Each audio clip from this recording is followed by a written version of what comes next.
Hello everyone, তোমরা যারা GST পরীক্ষা দিচ্ছ সামনে, তাদের জন্য অলরেডি বোটানি ক্লাস কিন্তু দেয়া হয়ে গেছে। দেখেছো বা দেখোনি, আজকে ক্লাস হবে জুলজি।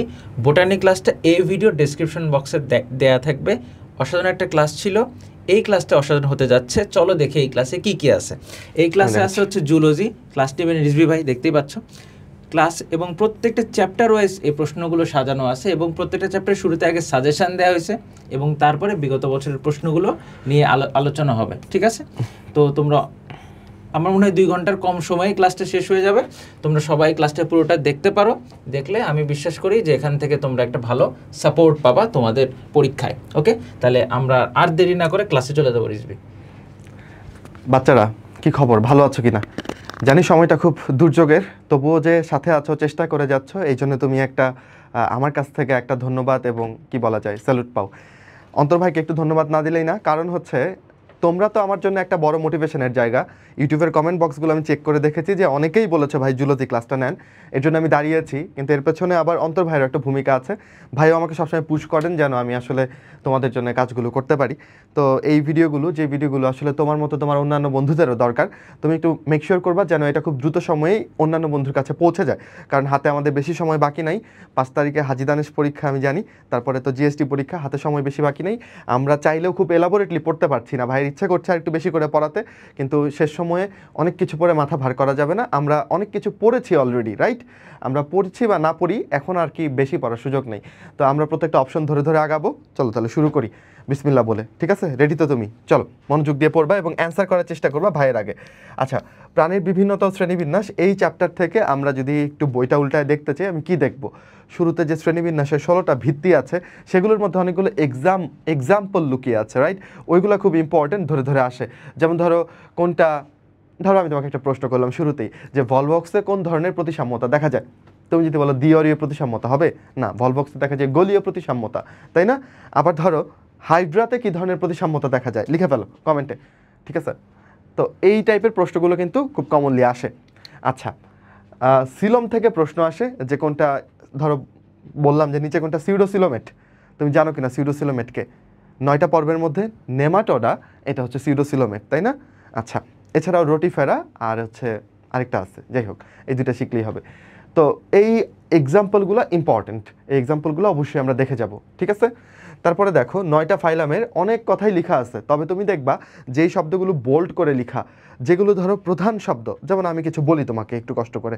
ধরো আসলো মালপেজিয়ান নালিকা থাকে কোন পর্বে, বা নিচের কোন প্রাণীটার মালপেজিয়ান নালিকা থাকে, তুমি কোন পর্বের প্রাণী খুঁজবা? বলো, মালপেজিয়ান নালিকা থাকে হচ্ছে আর্থ্রোপোডদের, তাই না? তাহলে তুমি তেলাপোকা, ঘাসফড়িং এদেরকে খুঁজবা। আবার ধরো আসলো যে রেচনতন্ত্র, শিখাকোষের মাধ্যমে বা ফ্লেম সেলের মাধ্যমে রেচন সম্পন্ন করে কে, তখন তোমাকে দাগাতে হবে প্লাটিহেলমিনথেস। তাহলে এই যে কিওয়ার্ডগুলো, প্রধান প্রধান শব্দগুলো, এগুলো মিস করা যাবে না। ওকে, এগুলো পরীক্ষাতে আসবে। ধরো পরীক্ষাতে আসলো মেন্টাল নামক পর্দা দিয়ে শ্বসন কার্য সম্পন্ন করে কোন পর্বের প্রাণীরা, কি হবে উত্তর? বলো দেখি। মলাস্কা। পৃথিবীর দ্বিতীয় বৃহত্তম পর্ব কোনটা? প্রথমটা আসবে না, প্রথমটা সবাই পারো, আর্থ্রোপোডা। দ্বিতীয় বৃহত্তম কিন্তু মলাস্কা। কম্বোজ প্রাণী কাদের বলে? মলাস্কাকে বলে। এভাবে প্রত্যেকটা পর্ব ধরে ধরে আমরা কিওয়ার্ডগুলো পড়বো, যেগুলো কঠিন লাগে ওইগুলো ছেড়ে দিব, মানে অনেক কথাই তো লেখা আছে। ঠিক আছে, এখন সব পড়লে সব মনে থাকবে না। আচ্ছা, যেমন ধরো প্রশ্ন করলাম কোন পর্বের সবগুলো প্রাণী সামুদ্রিক, উত্তর কি হবে? একাইনোডার্মাটা, তাই না? আচ্ছা, তো এই আর কি, আমি বোধহয় বুঝাতে পেরেছি। তারপর তুমি দেখবা যে কর্ডাটা ফাইলামটাকে অনেক ভাগে ভাগ করেছি, সব ভাগগুলো পড়তে গেলে মাথা ওলাই যাবে। এখন লাস্ট মুহূর্তে এসে তুমি ভার্টিব্রাটার যে 7টা ক্লাস আছে, 7টা ক্লাস মনে আছে? ওই যে কনড্রিকথিস, একটিনোপটেরিসি, সার্কোপটেরিসি, তারপর হচ্ছে তোমার ওই যে উভচর, সরীসৃপ, পাখি, স্তন্যপায়ী, মনে আছে?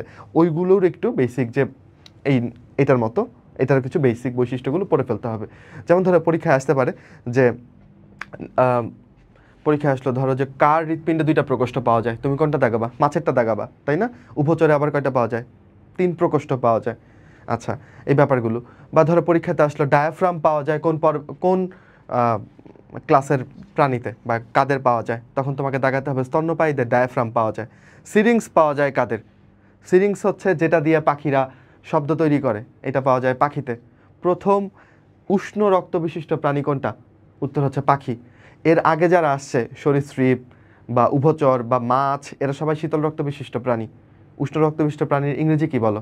एक्टोथार्मिक ना एंडोथार्मिक এটা একটু লিখে ফেলো কমেন্টে ঠিক আছে যে মানুষ আসলে কি एक्टोथार्मिक নাকি एंडोथार्मिक আমি তোমাকে কিছু প্রশ্ন তোমার জন্য রেখে দেই যেন তুমি একটু ভাবতে পারো সব ভাই বলে দিলে হয় না এই সুযোগে তুমি যদি একটু করে বইটা খুলো তাহলে দেখবা যে ওইটার জন্য তোমার দুই একটা প্রশ্ন দেখা হয়ে গেছে আচ্ছা আমি আগেও বলেছি গত ক্লাসে প্রশ্ন করার সময় প্রশ্নকর্তা চিন্তা করেন আগে কি প্রশ্নগুলো এসেছে তাই প্রিভিয়াস ইয়ার কোশ্চেনের টপিকগুলো থেকে আবার প্রশ্ন রিপিট হওয়ার সম্ভাবনা খুবই প্রবল দ্যাটস ওয়াই আমরা জিএসটির যে টপিকগুলো ওইগুলো মিস করব না দেখবা যে ভাইয়ের কথার সাথে ভাই যেগুলো পড়তে বলছেন ওইগুলোর সাথে জিনিসগুলো মিলছে কিনা ওকে যেমন ধরো এখানে আসলো স্পিকিউল কোন পর্বের প্রাণীতে পাওয়া যায় স্পিকিউল হচ্ছে কাটার মতো কিছু জিনিস যেগুলো স্পঞ্জের মধ্যে পাওয়া যায় রাইট তাহলে স্পঞ্জ সমস্ত স্পঞ্জগুলোকে আমরা কোন পর্বে রেখেছি বলো পরিফেরাতে রেখেছি তাই না পোর মানে হচ্ছে ছিদ্র তাহলে পরিফেরাতে হচ্ছে আমাদের এই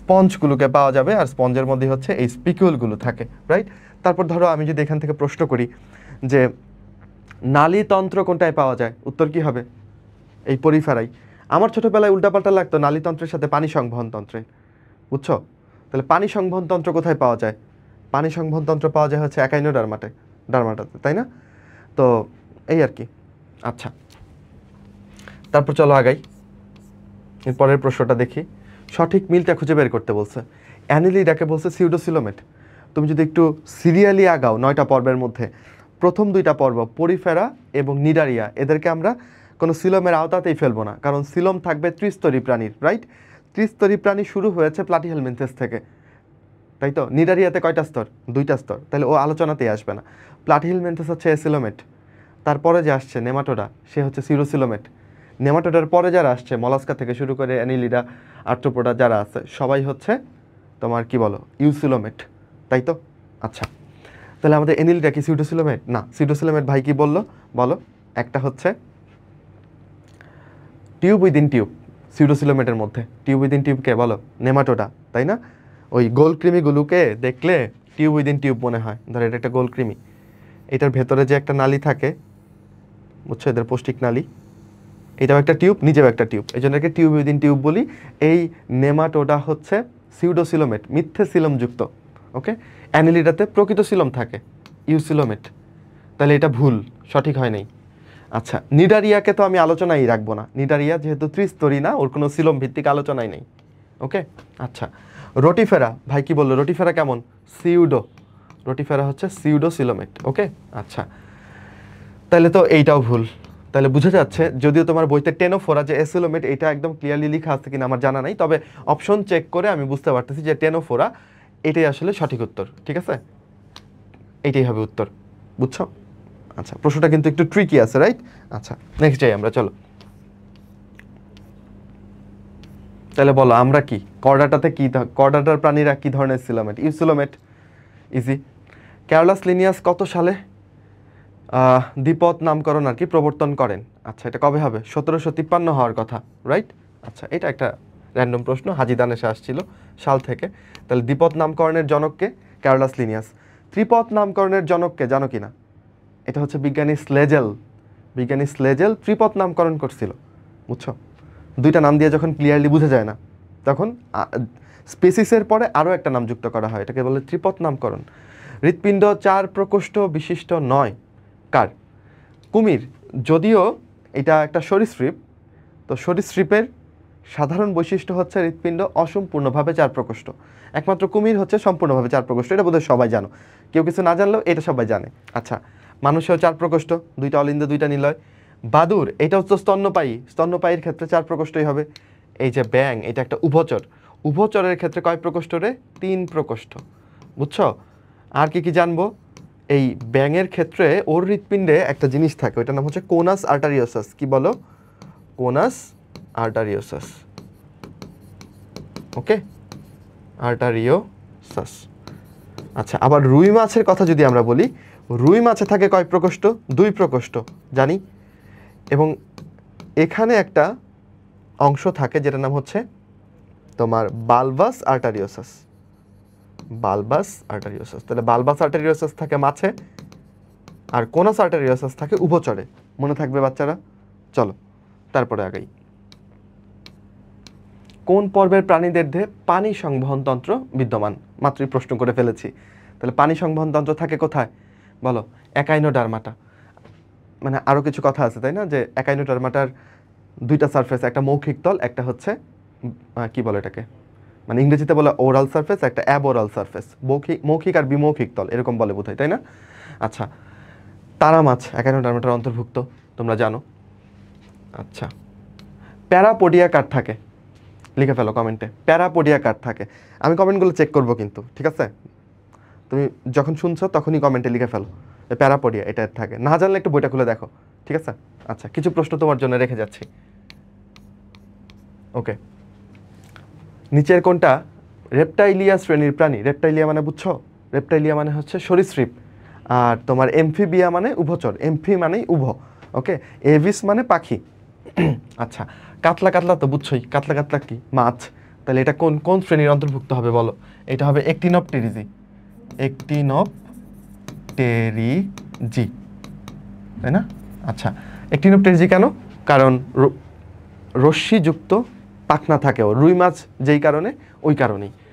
আচ্ছা, এইটা কি প্রিস্টিস পেকটিনাটা? এটা তো, এটার বৈজ্ঞানিক নামটা আমার কমন পড়ে না, এটা একটু চেক দিও তো, এটা কোনটা? আরেকটা হচ্ছে নাজা নাজা, নাজা নাজা হচ্ছে গোখরা সাপ। তাহলে সাপ হচ্ছে সরীসৃপ, বুকে ভর দিয়ে চলে, তাই সাপ, কচ্ছপ, কুমির এরা হচ্ছে সরীসৃপ। তাহলে পেয়ে গেছি আমরা নাজা নাজা, ওকে, সবগুলো হবে না। এরপরে কি প্রশ্ন? আচ্ছা, কংগ্লোভেট গ্রন্থি কার আছে? এটা কই আসছে? জিএসটি 21-এ কঠিন প্রশ্ন আসছে কিন্তু, তাই না? কংগ্লোভেট গ্রন্থি আসলে বেসিকলি একটা রেচন গ্রন্থি, বুঝছো? রেচনে হেল্প করে ও। তো নর্মালি আর্থ্রোপোডাদের রেচন অঙ্গ হচ্ছে মালপিজিয়ান নালিকা, ওকে। তবে মালপিজিয়ান নালিকা ছাড়াও ওদের হচ্ছে আরও কিছু গ্রন্থি থাকে, কক্সাল, তারপর হচ্ছে তোমার কি বলো, কক্সাল, তারপর হচ্ছে তোমার ওই যে সবুজ গ্রন্থি থাকে, তাই না? ম্যাক্সিলারি, ম্যাক্সিলারি বা সবুজ গ্রন্থি, তারপর অ্যান্টেনার মধ্যে থাকে অ্যান্টেনাল, অ্যান্টেনাল, তারপর ওই যে এইটা কংগ্লোভেট, এইসব গ্রন্থি থাকে যেগুলো রেচনের কাজে হেল্প করে, ওকে।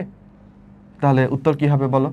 যেহেতু এটা কোথায় থাকে, এইটা থাকে হচ্ছে আর্থ্রোপোডাতে। এখানে আর্থ্রোপোডার কে আছে?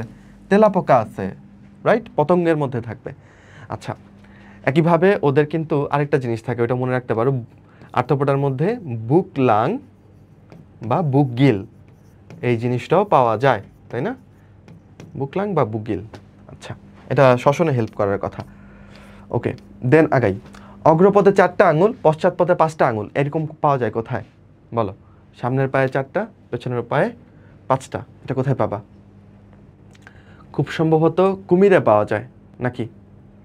কুমিরের ক্ষেত্রে অগ্রপথে 4টা, পশ্চাৎপথে 5টা পাওয়া যায়, বুঝছো? মানে রেপ্টাইলিয়াতে, ওকে।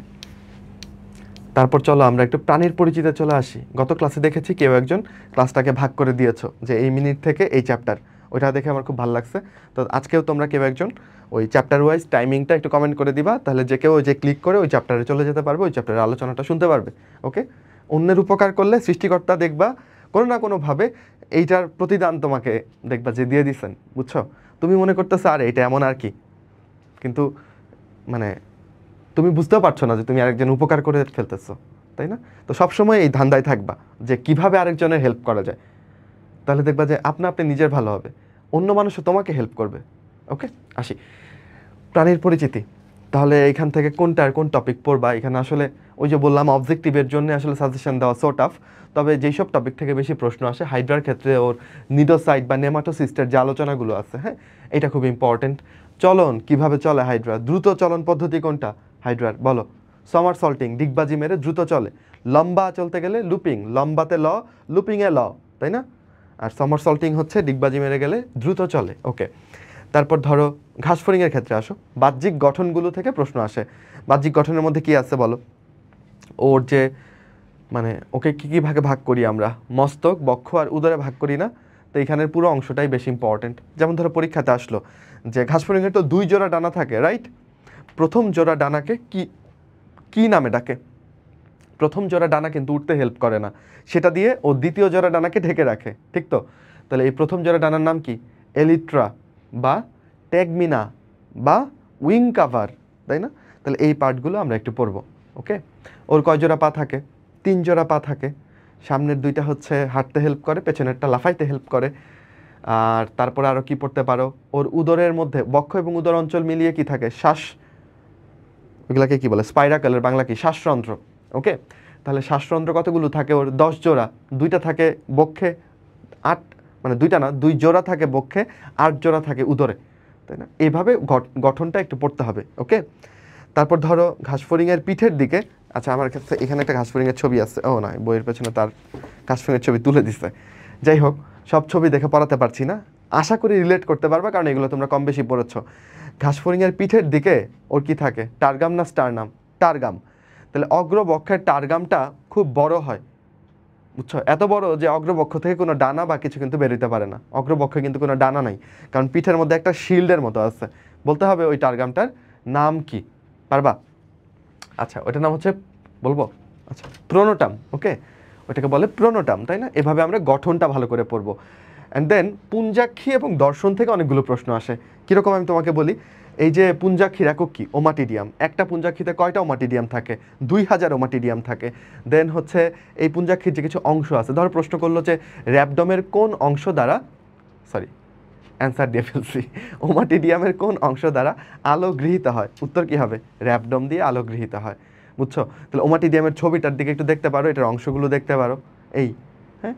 আর ওর যে সুপার পজিশন আর অ্যাপোজিশন, দুইটা ভাবে বিম্ব তৈরি করে না? সুপার পজিশন কখন বলো, যখন তোমার উজ্জ্বল আলো, তখন কোনটা তৈরি করে, তখন করে অ্যাপোজিশন, তাই না? আর যখন অনুজ্জ্বল আলো তখন করে সুপার পজিশন, ঠিক বললাম তো? আচ্ছা, রুই মাছের থেকে কি পড়বা, রুই মাছেরও বাহ্যিক গঠনটা একটু পড়বা, পটকার পার্টটা একটু ভালো করে পড়বা। ওই পটকার সাথে ওর অন্য নালীর সংযোগ মেনটেন করে কে, একটা নালী দিয়ে সংযোগ রক্ষা হয়, নিউমেটিক নালী দিয়ে, তাই না? তারপর পটকা থাকলে এটাকে আমরা বলি ফাইসোস্টোমাস, পটকা না থাকলে এটাকে বলি ফাইসোক্লিস্টাস। রুই মাছ হচ্ছে ফাইসোস্টোমাস, রাইট? 2টা গহ্বর থাকে পটকাতে, পটকার পার্টটা একটু পড়লা, যেটাকে আমরা বায়ুথলিও বলি। ওকে, আচ্ছা, বা সন্তরণ থলিও বলি। আচ্ছা, ঘাসফড়িংয়ের রূপান্তর, রূপান্তর শেষ পার্টটা একটু ভালো করে পড়বা। রূপান্তর 2 রকমের হয়, একটা সম্পূর্ণ, একটা অসম্পূর্ণ। তুমি কি জানো যে এই যে ঘাসফড়িংটা, এটা ছোটোবেলায় দেখতে ঘাসফড়িংয়ের মতোই ছিল, হ্যাঁ? তাহলে এর রূপান্তরটা আসলে এমন হয় না যে একদম আমূল পরিবর্তন, এমন কিছু না। কিন্তু তুমি যদি প্রজাপতির ক্ষেত্রে চিন্তা করো, প্রজাপতিতে কি হয় জানো? এই যে প্রজাপতি যেটাকে তুমি ধরতে যাও, দেখলে খুব সুন্দর লাগে, এই প্রজাপতি ছোটবেলায় একটা কীড়া বা কীটের মতো ছিল, এরকম কিলবিল করে চলতো সে, বুঝছো? যাকে দেখলেই তুমি ভয়ে দৌড়ে পালাইতা, হায় হায় রে। কিন্তু সে সময়ের পরিবর্তনে সেই কীড়া বা সেই কীট প্রজাপতি হয়েছে, তাই না? এখন দুঃখজনক হলেও সত্য, তোমার পরিবেশ তোমাকে ওইভাবেই হয়তো বা ফিল করাচ্ছে, না করাইলে আলহামদুলিল্লাহ, বাট আশেপাশ তো আমরা জানি দেশের পরিস্থিতি বা মানুষের পরিস্থিতি, সবাই তো আর খুব বেশি উদার মানসিকতা না। তো তোমাকে হয়তো বা এরকম কীট বা কীড়ার মতো ফিল করাচ্ছে যে না, তোমাকে দিয়ে কিছু হচ্ছে না, কিন্তু তুমি কিছুদিন বাদে প্রজাপতি হবা। এই প্রজাপতি হইতে গেলে যে তোমাকে চান্স পাইতে হবে এরকম না, তাই না? তুমি ডেফিনেটলি কিছু না কিছু ভালো করবা ইনশাল্লাহ জীবনে, ঠিক আছে? এবং তুমি একটা প্রজাপতি হবা তাদের কাছে, সেদিন তারা তোমাকে ধরতে যাবে, কিন্তু তুমি সেদিন তার ধরা দিও না, তুমি প্রজাপতির মতো তখন উড়ে যাবা, ঠিক আছে? তো এই রূপান্তরটার অপেক্ষা করতে হবে এবং চেষ্টাটাও করতে হবে। যাই হোক, তাহলে প্রজাপতির রূপান্তর কেমন? সম্পূর্ণ রূপান্তর, একদম আমূল পরিবর্তন। কোথায় এরকম একটা কীট আর তারপরে কোথায় একটা প্রজাপতি। কিন্তু ঘাসফড়িংয়ের ক্ষেত্রে, তেলাপোকার ক্ষেত্রে ছোটবেলাতেও দেখতে যেমন, বড়বেলাতেও দেখতে তেমন, এমন রূপান্তরকে আমরা কি বলবো বলো? অসম্পূর্ণ রূপান্তর। মনে করো একটা তেলাপোকা, ও যদি ছোটবেলায় একটা কীটের মতো থাকতো, এমনিতেই তেলাপোকা তো আমাদের কাছে যে ভয়ঙ্কর, আবার এটা যদি কীট হইতো তাইলে তো মানে ভয়ঙ্কর, আরও বেশি ভয়ঙ্কর, তাই না? এবং ঘাসফড়িং বা তেলাপোকার এই ছোটো দশাকে আমরা বলি নিম্ফ, রাইট? আর প্রজাপতির ওই যে কীড়া দশাটা বললাম, এটাকে আমরা বলি লার্ভা। তাহলে লার্ভা দশা পাওয়া যায় সম্পূর্ণ রূপান্তরে, নিম্ফ দশা পাওয়া যায় অসম্পূর্ণ রূপান্তরে। ওকে, আচ্ছা, অসম্পূর্ণ পূর্ণাঙ্গ প্রাণীকে কি বলে? লিখে ফেলো, অসম্পূর্ণ রূপান্তরে পূর্ণাঙ্গ প্রাণীকে কি বলে?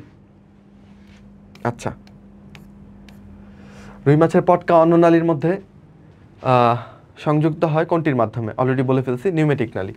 এবার আরেকটা প্রশ্ন ছুড়ে দিব তোমার কাছে, সেটা হচ্ছে যে পটকার সাথে অন্তকর্ণের একটা সংযোগ হয়।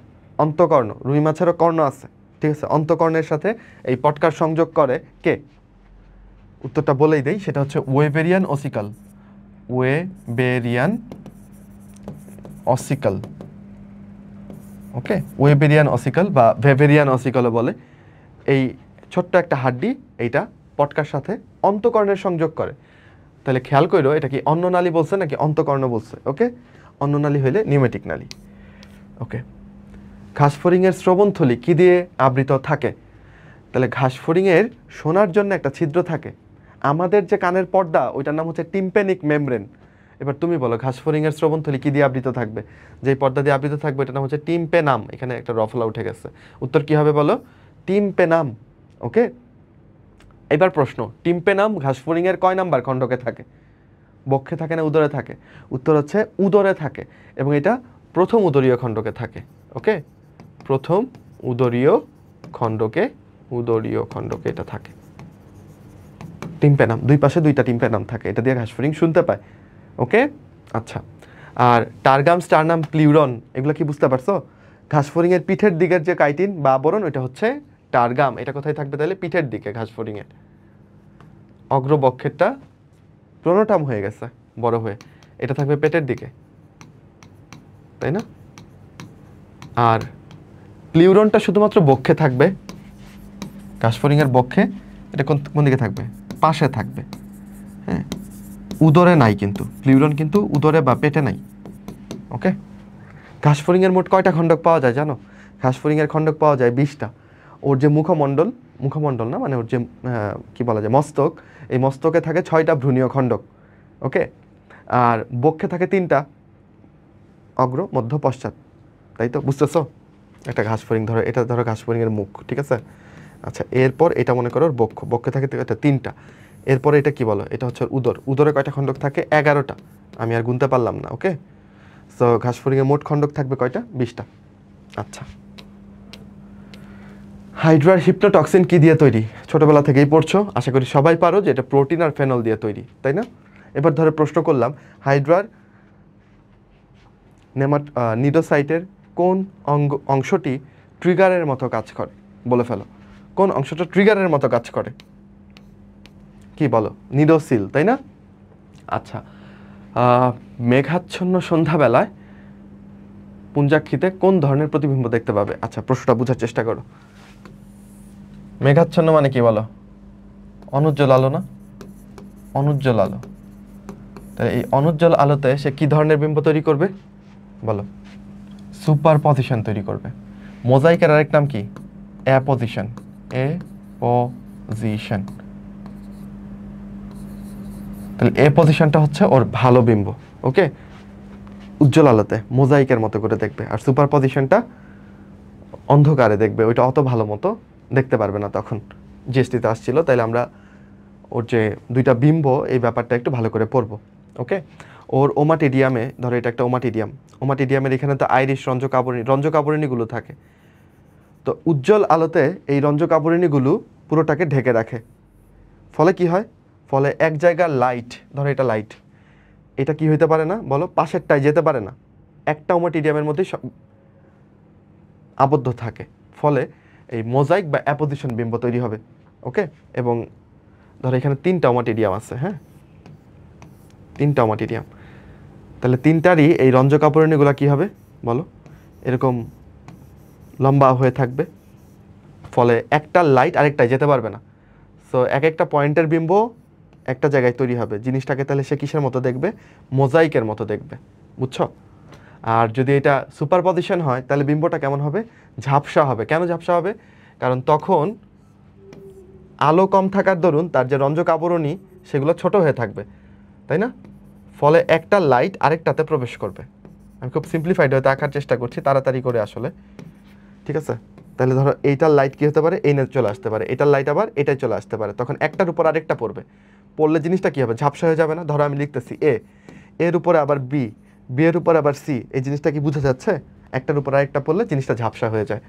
অনুজ্জ্বল আলোতে ওইভাবে দেখবে, এবং এটাকে আমরা বলি সুপার পজিশন বিম্ব। আচ্ছা, দেন এখনো যারা আসো ভেরি গুড। কোনটা মিথজীবিতার ক্ষেত্রে সত্য? মিথজীবিতার পরজীবিতার পার্থক্য হচ্ছে মিথজীবিতাতে দুইজনই উপকৃত হবে, পরজীবিতাতে শুধুমাত্র ওই যে পরজীবী সে উপকৃত হবে আর পোষকের ক্ষতি হবে। যেমন ধরো আমাদের পেটের মধ্যে যদি কৃমির কথা বলি, কৃমি শুধু উপকৃত হয়, আমাদের তো কোনো উপকার হয় না, উল্টা আরও ক্ষতি হয়। তাহলে কৃমি কি মিথজীবী না পরজীবী? অবশ্যই পরজীবী, তাই না? আবার ধরো হাইড্রার সাথে জুক্লোরেলার একটা মিথজীবিতা সম্পর্ক দেখা যায়, এই পার্টটাও একটু পড়ো, ঠিক আছে? জুক্লোরের সাথে যে হাইড্রার মিথজীবিতা, যেমন ধরো ক্লোরোহাইড্রা ভিরিডিসিমা, এটা কিন্তু আসলে সবুজ রঙের না, কিন্তু এটার ভেতরে একটা জুক্লোরেলা নামক একটা শৈবাল থাকা, এটা সবুজ রঙের দেখায়। এই সবুজ শৈবালটা হাইড্রাকে খাবার দেয়, আবার শৈবালটা হাইড্রার ভেতরে আশ্রয় পায়, তো দুইজনই উপকৃত হচ্ছে, এরকম সম্পর্কে আমরা বলি মিথজীবিতা। ওকে, আচ্ছা দেখো প্রশ্নটা কিন্তু সহজ, তাই না? তাহলে জিএসটির প্রশ্নগুলো আসলে কনসেপচুয়াল হয়, সহজ কঠিন মিলিয়েই হয়। আচ্ছা, ঘাসফড়িংয়ের মস্তকের পৃষ্ঠদেশে ত্রিকোণাকার অংশটার নাম কি? খুব ভালো প্রশ্ন। তাহলে ওর মস্তকটাকে একটু তোমার চিন্তা হবে, ওর মস্তকটা ঘাসফড়িংয়ের যে মুখ এটা নিচের দিকে থাকে, বুঝছো? মানে ধরো এইটা যদি ওর মস্তক হয় তাহলে এইখানটাতে ওর মুখ থাকে, তাই না? এ ধরো বক্ষ এখানে, তাহলে মুখটা নিচের দিকে থাকায় এরকম মস্তককে আমরা বলি হচ্ছে হাইপোকনেথাস। নেথা মানে চোয়াল আর কি, বা মুখ, বুঝছো? তাহলে হাইপোকনেথাস মানে কি? এই মুখটা নিচের দিকে, এবং এই মস্তকের আকৃতি কেমন? নাশপাতি আকৃতির। প্রশ্ন করেছে মস্তকের পৃষ্ঠদেশ, এই যে এটা পৃষ্ঠদেশ, এইখানে একটা ত্রিকোণাকার এলাকা, এই অংশটার নাম কি? আচ্ছা, আমি মনে রাখতাম যে আমার নিজেকেই ঘাসফড়িং করে মনে রাখতাম, ধরো আমি যদি ঘাসফড়িং হতাম তাহলে আমার যে উপরে মাথার উপরে যে চান্দিটা, এটার নাম হইতো ভার্টেক্স, বুঝছো? কপালটার নাম হইতো হচ্ছে ফ্রন্স, গালগুলোর নাম হইতো জেনা, ওকে? আর উপরের ঠোঁট না, আসলে নাকটার নাম হতো ক্লাইপিয়াস। একটা ছবি আছে তোমার বইতে, একটু মিলায় দেখে নিবা। তাহলে প্রশ্ন এখানে কি জানতে চাইছে বলো? এই মস্তকের পৃষ্ঠদেশে জানতে চাইছে, তাহলে উত্তর কি হবে বলো? ভার্টেক্স, ওকে? আচ্ছা, কপালের মতো চওড়া বললে এখানে ফ্রন্স হতো।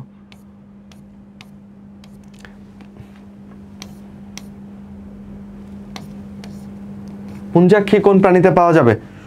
আচ্ছা, পুঞ্জাক্ষী তো থাকে আর্থ্রোপোডাতে, তাই না? তাহলে এটা বেসিকলি আরশোলা, ঘাসফড়িং দুই জায়গাতেই পাওয়া যাবে। বাট আমাদের বইতে যেহেতু ঘাসফড়িং নিয়ে আলোচনা আছে, বুঝতে হবে যে স্যার হয়তো বা ঘাসফড়িং মিন করেই প্রশ্নটা করেছেন, তাহলে তখন তুমি ঘাসফড়িং দেখাবা। এরপর আসো, প্রজনন ঋতুতে কার্প মাছের হালদা নদীতে আগমন কোন ধরনের আচরণ? আচ্ছা, এই ব্যাপারটা কি? এই ব্যাপারটা হচ্ছে আসলে রুই মাছের প্রজনন হয় কবে বলো? রুই মাছও তো কার্প জাতীয় মাছ। এই মাছের প্রজনন হয় হচ্ছে যখন কালবৈশাখী ঝড় হয়, হ্যাঁ, মানে জুন জুলাই মাসে আসলে তখন এর প্রজননটা হয়। কালে যদি বলো কোন কাল, তাহলে আসলে বর্ষাকালে ওর প্রজননটা হয়। তো এখানে আসলে ব্যাপারটা যেটা ঘটে, নদীর যে বাঁকটা থাকে এখানে আসলে স্রোত অনেক বেশি থাকে, ওকে? এই দেখো, এটা মনে করো পানির স্রোতের দিক। নদী নৌকার অঙ্ক করাবো না, ভয় পাইও না, ঠিক আছে? রুই মাছটা সাঁতরাবে কোন দিকে? রুই মাছটা সাঁতরাবে হচ্ছে এটার অপোজিট সাইডে, ওকে? তাহলে রুই মাছটা সাঁতরাবে হচ্ছে এই দিক বরাবর। প্রথমে সাঁতরাবে হচ্ছে স্ত্রী রুই মাছ, তার পেছন পেছন সাঁতরে যাবে হচ্ছে পুরুষ রুই মাছ, ওকে? আচ্ছা, তাহলে এই যে স্রোতের বিপরীতে সাঁতরানো, এটাকে আমরা বলি নেগেটিভ রিওটেক্সিস। যদিও স্রোতের দিকে সাঁতরাই তো এটাকে আমরা বলতাম পজিটিভ রিওটেক্সিস। রিও মানে হচ্ছে স্রোত, আর ট্যাক্সিস হচ্ছে দিকমুখিতা, স্রোতের দিকে না স্রোতের বিপরীতে। উত্তর হচ্ছে স্রোতের বিপরীতে। তাহলে এটা কি ধরনের রিওটেক্সিস? নেগেটিভ রিওটেক্সিস, ওকে? হাইড্রোটেক্সিস মানে কি? পানির দিকে দিকমুখিতা। ধরো মরুভূমিতে আমি খুব তৃষ্ণার্ত, আমি এখানে পানি দেখতে পেলাম, আমি পানির দিকেই যাব, তাহলে আমি কি ধরনের হাইড্রোটেক্সিস দেখালাম? পজিটিভ, ওকে? আচ্ছা, এরকমই আর কি। কেমোটেক্সিস মানে কেমিক্যালের দিকে যাওয়া। এই জিওটেক্সিস মানে যেদিকে অভিকর্ষ ত্বরণ আছে সেদিকে যাওয়া। আচ্ছা, তো এখানে যেটা ঘটবে, রুই মাছের গায়ে, রুই মাছ কেন এই যে নদীর বাঁকগুলোতে বা মোহনাতেই আসলে প্রজননটা করে? কারণ এখানে স্রোত সবচেয়ে বেশি। স্রোতের ধাক্কা যখন স্ত্রী মাছটার গায়ে লাগবে, ঠিক আছে, তখন সে শিহরিত হবে এবং সেই শিহরণে সে আসলে ডিমটা ছেড়ে দিবে, এবং সেই ডিমের উপরে পুরুষটা গিয়ে শুক্রাণু ছেড়ে দিবে। তাহলে নিষেকটা কোথায় হলো? নিষেকটা হলো দেহের বাইরে। এমন নিষেককে আমরা কি বলি? বহি নিষেক, বুঝছো? এই তো। আচ্ছা, কোথায় ছিলাম? তাহলে উত্তর পাইছি, ওকে?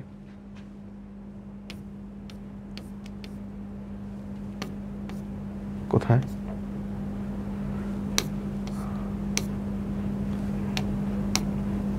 হাইড্রার ধীরগতির চলন কোনটা তুমিই বলো। লুপিং হচ্ছে লম্বা দূরত্ব অতিক্রমের জন্য, এটাও মানে অত বেশি ফাস্ট না, সমারসল্টিংটা অনেক ফাস্ট। তবে সবচেয়ে ধীরগতির যদি তোমাকে বলে তাহলে এটা হচ্ছে গ্লাইডিং চলন। গ্লাইডিং চলনটা কি দিয়ে করে, ওর যে পাদচাকতি থাকে এখানে কিছু গ্রন্থি কোষ থাকে, এই গ্রন্থি কোষের সিক্রেশন দিয়ে ও অল্প একটু গ্লাইড করে যায়। ধরো একটা মসৃণ সারফেস পেলো সে, ওই মসৃণ তলে অল্প একটু গ্লাইড করে যাবে, এটাই গ্লাইডিং চলন, যেটা খুবই ধীরগতির। ওকে, আচ্ছা। পরীক্ষায় প্রশ্ন আসতে পারে নিচে কোনটা হাইড্রার চলন নয়? লুপিং, সমারসল্টিং, হাঁটা, সাঁতরানো, না হাঁটা দৌড়ানো, দৌড়ানো বলে কিন্তু ওর কোনো চলন নাই, কিন্তু হাঁটা বলে একটা আছে, কর্ষিকাগুলোকে পায়ের মতো ব্যবহার করে হাঁটতে পারে, বুঝছো?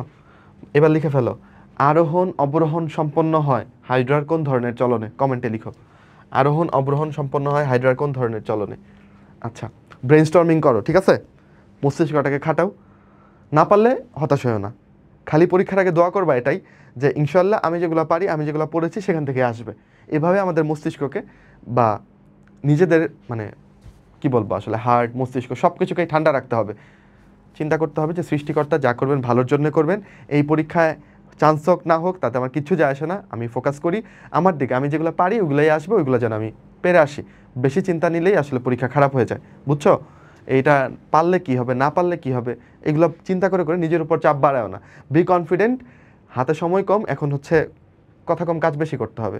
পরীক্ষার আগে চুপচাপ থাকবা এবং সব পজিটিভলি ভাববা যে রিজভি ভাই বলছে আমার এই পরীক্ষাটা ভালো হবে, ওকে, তাহলে আমি পরীক্ষা ভালোই দিব ইনশাল্লাহ। আর রেজাল্ট ভালো করলে আপনি প্লিজ আমাকে জানাইতে ভুলবেন না, এই ভিডিওগুলোর কমেন্টে একটু জানাই যাবেন, ঠিক আছে? তো পরে চেক দিব ইনশাল্লাহ, ওকে, অথবা পেজে জানায়েন, আমার যে ডক্টর রিজভি তৌহিদ পেজ আছে সেখানে জানায়েন, ওকে। সো একটা ভালো রেজাল্টের থেকে ভালো সংবাদ আসলে আর কিছু হইতে পারে না, ওকে। আচ্ছা, যাই হোক, ফিরে আসি। ঘাস ফড়িংয়ের প্রতিটি পুঞ্জাক্ষিতে কতগুলো ওমাটিরিয়া থাকে? বলো কতগুলো ওমাটিরিয়া থাকবে? 2000টা, প্রায় 2000টা ওমাটিরিয়া থাকে।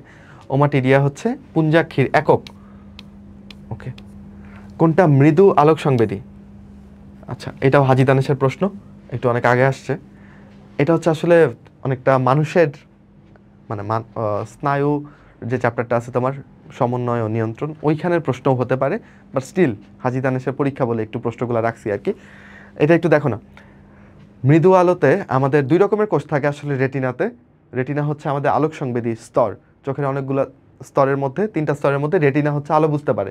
ওইখানে 2 রকমের কোষ থাকে, রড কোষ আর কোন কোষ।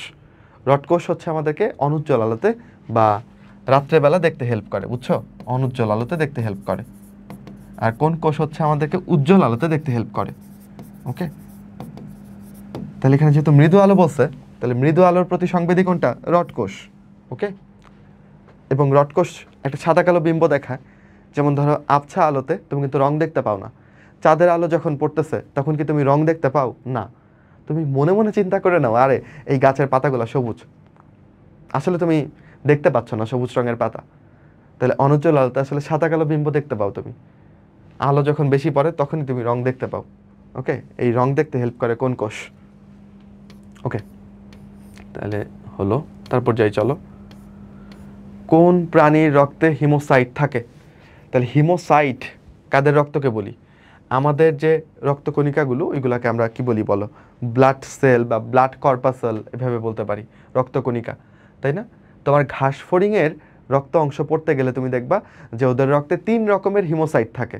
একটা হচ্ছে প্রাক হিমোসাইট, একটা ট্রানজিশনাল হিমোসাইট, একটা বড় হিমোসাইট, তাই না? ট্রানজিশনাল হিমোসাইটের সংখ্যাই বেশি, তাই না? প্রথমে ছোট থাকে, এটা ধরো মানে প্রথম প্রাথমিক বা প্রাক হিমোসাইট, তারপর ফাইনালি গিয়ে সে অনেকখানি বড় হয়, এটা বড় হিমোসাইট। আর মাঝখানের স্টেজটাকে আমি বলতেছি ট্রানজিশনাল হিমোসাইট। এই 3 রকমের হিমোসাইট থাকে। উত্তর কি হবে তাইলে? ঘাস ফড়িং। এবার বলে ফেলো ঘাস ফড়িংয়ের রক্তে, ঘাস ফড়িংয়ের রক্তে না, তুমি বলো যে ঘাস ফড়িংয়ের হৃৎপিণ্ডের প্রকোষ্ঠ কয়টা? লিখে ফেলো কমেন্টে, ঘাস ফড়িংয়ের হৃৎপিণ্ডে কয়টা প্রকোষ্ঠ থাকে? ওকে, আচ্ছা, সোজা প্রশ্ন, পারবা আশা করি। পরিপাক ও শোষণে চলে আসো। আমরা অনেকখানি পড়ে ফেলছি আলহামদুলিল্লাহ, আধা ঘন্টার উপরে তোমরা ক্লাস করে ফেলছো, কংগ্রেচুলেশনস। আর একটু দেখতে থাকো। পরিপাক ও শোষণ থেকে এনজাইমগুলোকে মিস করবা না, কোন এনজাইম কোত্থেকে সিক্রেটেড হয় এবং কোথায় কাজ করে, ভেরি ইম্পর্টেন্ট। এবং এগুলোই কিন্তু বেসিক প্রশ্ন, তাই না? যেমন ধরো নিচের কোনটা, যদি প্রশ্ন চলে আসে যে নিচের কোনটা লিপিডকে পরিপাক করে, লাইপেস, কোনটা কার্বোহাইড্রেটকে পরিপাক করে? কমনলি অ্যামাইলেস, তাই না? কোন ট্রিপসিন কিসের উপর কাজ করে? ট্রিপসিন হচ্ছে তোমার প্রোটিওজ, পেপটন এগুলাকে ভেঙে কি বানায় বলো? অ্যামাইনো অ্যাসিড বানায় বা ট্রাইপেপটাইড বানায়, এগুলো বানায়, মানে প্রোটিন জাতীয় খাবারের উপর কাজ করে। তাহলে এই বেসিক কথাগুলো ভোলা যাবে না। লালার মধ্যে কোন এনজাইম থাকে? টায়ালিন। টায়ালিনের আরেকটা নাম আছে জানো? এটাকে বলে স্যালাইভারি আলফা অ্যামাইলেস, মানে টায়ালিনটাও এক ধরনের অ্যামাইলেস, ওকে, যেটা আমাদের লালায় থাকে, তাই এটা স্যালাইভারি বলছি, স্যালাইভা মানে লালা, ওকে। আচ্ছা, তাহলে সব রকমের এনজাইমের কাজ, ক্ষরণ, এগুলো পড়তে হবে। পাকস্থলীতে কোন এনজাইম কাজ করে? পাকস্থলীতে কিন্তু স্নেহ পরিপাকের, কার্বোহাইড্রেট পরিপাকের এনজাইম নাই। স্নেহের জন্য অল্প একটু গ্যাস্ট্রিক লাইপেজ আছে, বাট ওইটাকে মানে তেমন মেনশন করে না সব জায়গাতে, ওকে। যাই হোক, তাহলে পাকস্থলীর রসে প্রধান এনজাইমের নাম হচ্ছে পেপসিনোজেন, যেটা একটা নিষ্ক্রিয় এনজাইম। HCl এর প্রভাবে এটা সক্রিয় হয়ে পেপসিন হয়, যেটা প্রোটিনকে ভেঙে প্রোটিওজ আর পেপটন বানায়, তাই না? তাহলে এই বেসিক কথাগুলো সবার জানতে হবে, কোনো এনজাইম মিস করা যাবে না। এরপর আমাদের যে পরিপাক গ্রন্থিগুলো আছে, যকৃত, অগ্নাশয় নিয়ে কোনো কিছু মিস করা যাবে না, এই টপিকগুলো অনেক ইম্পর্টেন্ট। যকৃতের আবরণের নাম কি? গ্লিসন্স ক্যাপসুল, তাই না? জৈব রসায়নাগার বলা হয় কোনটাকে? যকৃতকে। কতগুলো বিক্রিয়া হয় এখানে? 500-রও অধিক বিক্রিয়া হয়। এর যে সঞ্চয়ী ভূমিকা এবং বিপাকীয় ভূমিকা আছে, একটু রিডিং পড়ো ওই পার্টটা। বেশি কঠিন লাগলে যে পার্টগুলো, ওইগুলো পরীক্ষার আগে ছেড়ে দিও, কিন্তু যকৃত আর অগ্নাশয়টা অবশ্যই রিডিং দিও, ঠিক আছে? এটা অনেক ইম্পর্টেন্ট। আচ্ছা, অগ্নাশয় থেকে মনে করো, অগ্নাশয় একটা মিশ্র গ্রন্থি, তাই না? যকৃতও একটা মিশ্র গ্রন্থি, সবচেয়ে বড় গ্রন্থি যকৃত। অগ্নাশয় একটা মিশ্র গ্রন্থি। এখান থেকে কি কি এনজাইম আসে বলো? এখান থেকে এনজাইমগুলো কোথায় আসে? ক্ষুদ্রান্তে আসে, তাই না? ট্রিপসিন, অ্যামাইলেস এগুলো আসে ওর কাছ থেকে। এবং অগ্নাশয় থেকে কি কি হরমোন আসে? আলফা কোষ থেকে কি আসে, বিটা কোষ থেকে কি আসে, এগুলো কিন্তু ইম্পর্টেন্ট। আলফা কোষ থেকে আসে গ্লুকাগন, বিটা কোষ থেকে আসে ইনসুলিন। গ্লুকাগনের কাজ কি? রক্তে গ্লুকোজের পরিমাণ বাড়ানো, নামেই গ্লুকাগন আছে, গ্লুকোজের বন্ধু, তাই রক্তে গ্লুকোজের পরিমাণ বাড়ায়। ইনসুলিন গ্লুকাগনের ঠিক উল্টা কাজ করবে, যেটা বিটা সেল থেকে বেরোবে, রাইট? বিটা সেল থেকে যে ইনসুলিন বের হবে, এটা রক্তে গ্লুকোজের পরিমাণ কমাবে। 3 নাম্বার আরেকটা কোষ আছে, ওইটা ডেল্টা কোষ, যেটা থেকে সোমাটোস্ট্যাটিন বেরোবে। ওইটা কি করে বলো? ওইটা হচ্ছে বেসিকলি এই আলফা আর বিটা কোষের ক্ষরণকে নিয়ন্ত্রণ করে। বাপেরও বাপ আছে, তাই না? তাহলে আলফা বিটা থেকে যে গ্লুকাগন এবং ইনসুলিন বেরোচ্ছিল, সেটা নিয়ন্ত্রণ করে কে? ডেল্টা কোষ, ওকে, যেখান থেকে সোমাটোস্ট্যাটিন বের হয়। আরেকটা আছে প্যানক্রিয়াটিক পলিপেপটাইড। প্যানক্রিয়াটিক পলিপেপটাইড কি করে? ক্ষুধা হ্রাস করে, ওকে, ক্ষুধা হ্রাস করে। আমাদের ক্ষুধার উদ্রেক ঘটায় হচ্ছে গ্রিলিন নামে একটা হরমোন, বুঝছো? গ্রিলিন, চিকেন গ্রিল দেখলে যেরকম তোমার খিদে লাগে, তো তোমার যখন খিদের উদ্রেক হয়, তখন গ্রিলিন, তোমার রক্তে গ্রিলিনের মাত্রা বেড়ে যায়। আর যখন তুমি অনেক খেয়ে ফেলো, পেটটা ভরে যায়, তখন আসলে তোমার প্যানক্রিয়াটিক পলিপেপটাইড এটার পরিমাণ বেড়ে যায়। এটা তোমার ক্ষুধা, পেটটা ফুল করায়। আচ্ছা, এগুলো পড়বা। গ্যাস্ট্রিক গ্রন্থিতে যে কোষগুলো আছে, বুঝছো? যেমন ধরো কি কি কোষ আছে বলো? অক্সিনটিক কোষ আছে, তাই না? চিফ সেল আছে, পরীক্ষায় আসলে যে চিফ সেল থেকে কি খরিত হয়? গ্যাস্ট্রিক গ্রন্থির চিফ সেল থেকে। তুমি আমাকে বলো গ্যাস্ট্রিক জুসের চিফ উপাদান কোনটা, প্রধান উপাদান কোনটা? আমি তো বলবো পেপসিনোজেন। তাহলে সেই পেপসিনোজেনটাই আসবে চিফ কোষ থেকে, তাই না? তাহলে এইখানকার কোষগুলো একটু পড়বা। আচ্ছা, পিত্তরস, কোনো এনজাইম থাকে না পিত্তরসে। পিত্ত লবণ থাকে 2টা, তাই না? একটা হচ্ছে সোডিয়াম টরোকোলেট, একটা হচ্ছে সোডিয়াম গ্লাইকোকোলেট, তাই না? আচ্ছা, এগুলো হচ্ছে পিত্ত লবণ। পরিপাকে কিছু হরমোন আছে, এগুলো একটু পড়তে পারো। কি কি হরমোন? যেমন ধরো সিক্রেটিন, কোলেসিস্টোকাইনিন, তাই না? এই কমন হরমোনগুলো একটু দেখতে পারো। আচ্ছা, আগে চলো প্রশ্ন দেখি।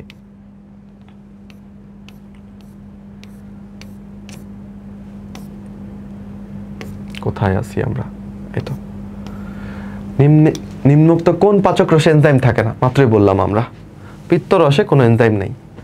আচ্ছা, পিত্তরস পিত্তথলি থেকে তৈরি হয়, সত্য না মিথ্যা? অ্যাবসলিউটলি রং। পিত্তথলি কখনোই পিত্তরস তৈরি করে না। পিত্তরস তৈরি করা যকৃতের কাজ, আর এটা জমা করে রাখে হচ্ছে পিত্তথলি, ওকে। যকৃতের কয়টা খণ্ড লিখে ফেলো কমেন্টে।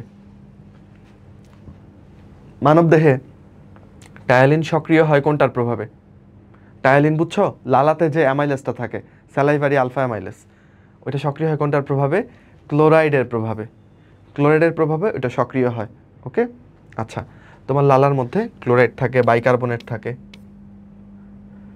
অতিরিক্ত শর্করা জাতীয় খাবার খেলে রক্তে কি বেড়ে যায়? জিএসটি প্রশ্ন, বুদ্ধি থাকলে এগুলো অ্যান্সার করা যায়। আচ্ছা, খেয়াল করো, আমরা অনেকেই আছি যারা অনেক ভাত খাই, রাইট? বাঙালি বলে কথা, খুব তেল চর্বি খাচ্ছি এরকম না, কিন্তু পেট ভরে ভাত খাচ্ছি এবং দেখা যাচ্ছে যে আমাদের ভুঁড়িটা বেড়ে যায়, গায়ের নিচে মানে চামড়ার নিচে অনেক চর্বি জমে। তাহলে চর্বিটা কোত্থেকে আসছে? যেই শর্করা তুমি খাইছো সেই শর্করা তোমার দেহে প্রথমত শক্তির যোগান দিচ্ছে গ্লুকোজ, এক্সট্রা শর্করাটা তোমার লিভারে গিয়ে জমা থাকতেছে গ্লাইকোজেন হিসেবে, তাই তো? এখন তোমার যে গোডাউন লিভার, সেই লিভারের যে ক্ষমতা গ্লাইকোজেন হিসেবে জমা করে রাখার, সেটাও ধরো ফুল হয়ে গেছে। তাহলে এই শর্করাগুলো যাবে কই? তুমি এত পরিমাণ ভাত খাচ্ছ, লিভার তো 1.5 কেজি ওজনের একটা অর্গান, তুমি তো একবেলায় 1.5 কেজি ভাত খাই ফেলতেছো, তাহলে এই এত খাবার কোথায় যাবে? এই শর্করাগুলো তখন চর্বিতে রূপান্তরিত হয়ে যায়, ট্রাইগ্লিসারাইড এরকমই একটা চর্বি, আর সেই চর্বিগুলো আমাদের চামড়ার নিচে গিয়ে জমে। কাহিনী বুঝছো? তুমি বলো ভাই আমি তো চর্বি খাই না, তেল চর্বি খাই না, খালি ভাত খাই, তাও কেন মোটা হচ্ছি? এই কারণে তোমার লিভারের যে গ্লাইকোজেন হিসেবে সঞ্চিত করে রাখার ক্ষমতা, এটা এক্সিড করে গেছে, তখন এটা ট্রাইগ্লিসারাইড হয়ে যাচ্ছে। ওকে, আচ্ছা, ক্রিয়েটিনিন বেসিক্যালি আমাদের পেশিতে থাকে একটা অ্যামাইনো অ্যাসিড ক্রিয়েটিন, সেটা বিপাক হয়ে ক্রিয়েটিনিন তৈরি করে, রেচন বর্জ্য। আচ্ছা, এগুলো আমাদের ইউরিক অ্যাসিড, এটা প্রোটিনের মাধ্যমে, বেশি প্রোটিন খাইলে ইউরিক অ্যাসিড বেড়ে যায় আর কি। যাই হোক, খাদ্যের ব্যাকটেরিয়া ধ্বংস করে দাঁতকে রক্ষা করে কোন এনজাইম? বেসিক্যালি শুধু দাঁতকে রক্ষা করে যদি বলতো তাহলে আমি বলতাম বাইকার্বনেট আয়ন। লালাতে আমাদের বাইকার্বনেট আয়ন থাকে, এটা দাঁতকে রক্ষা করে। যেমন তুমি দেখবা একটা তেঁতুল দেখলে, একটা জলপাই দেখলে, ধরো আমি যদি তোমাকে এখন বলি যে কেউ একজন পাকা তেঁতুল, পাকা জলপাই, শুকনো মরিচ, কাঁচা মরিচ, লবণ দিয়ে ভালো মতনে চটকে, হ্যাঁ, একদম আঙুল দিয়ে চেটেপুটে খাচ্ছে, এটা শুনেই তোমার যেমন লালা চলে আসবে না? আচ্ছা, তো এটা দেখলেও লালা চলে আসতেছে, কারণ কি? এটা কেন আসতেছে? লালা আসতেছে তোমার দাঁতগুলোকে প্রোটেক্ট করার জন্য। কারণ আমি যেগুলোর বর্ণনা দিলাম, জলপাই, তেঁতুল, এগুলোতে প্রচুর অ্যাসিড থাকে। এই অ্যাসিডগুলো তোমার দাঁতকে কি করতে পারে? ক্ষয় করতে পারে। সেটা থেকে বাঁচানোর জন্যই লালা এসে দাঁতকে কাভার করে ফেলে, কারণ লালাতে বাইকার্বনেট থাকে, সেটা অ্যাসিডকে প্রশমিত করে। কিন্তু তুমি যদি অনেক পরিমাণে জলপাই খেয়ে ফেলো, দেখবা দাঁতগুলো টক হয়ে যাচ্ছে, তার মানে তখন দাঁতের যে নার্ভগুলো আছে সেই পর্যন্ত এই অ্যাসিডটা পৌঁছায় গেছে এবং এটাকে টক বানাই ফেলছে, আর খাইতে পারতেছো না। ঠিক না? ইন্টারেস্টিং না বলো? যাই হোক, এখানে যেহেতু ব্যাকটেরিয়া ধ্বংস এটাই মূল কথা, তাহলে ব্যাকটেরিয়া ধ্বংস করে কোন এনজাইম বলো? লাইসোজাইম, এটা ব্যাকটেরিয়া ধ্বংস করে। মিউসিন কি? পিচ্ছিল জাতীয় জিনিস। ওকে, টায়ালিন তো একটা এনজাইম যেটা শর্করা জাতীয় খাদ্যকে পরিপাক করবে। অ্যামাইলেস, এটা টায়ালিনও একটা অ্যামাইলেস জাতীয় এনজাইম। পিত্তরস খরিত হয় কোনটা থেকে? হাজি দানেশের প্রশ্ন, বলো কোনটা থেকে খরিত হয়? সবাই পারবে এটা, যকৃত থেকে। অপশনে পিত্তথলিও নাই, কোনো কনফিউশনের জায়গা নেই।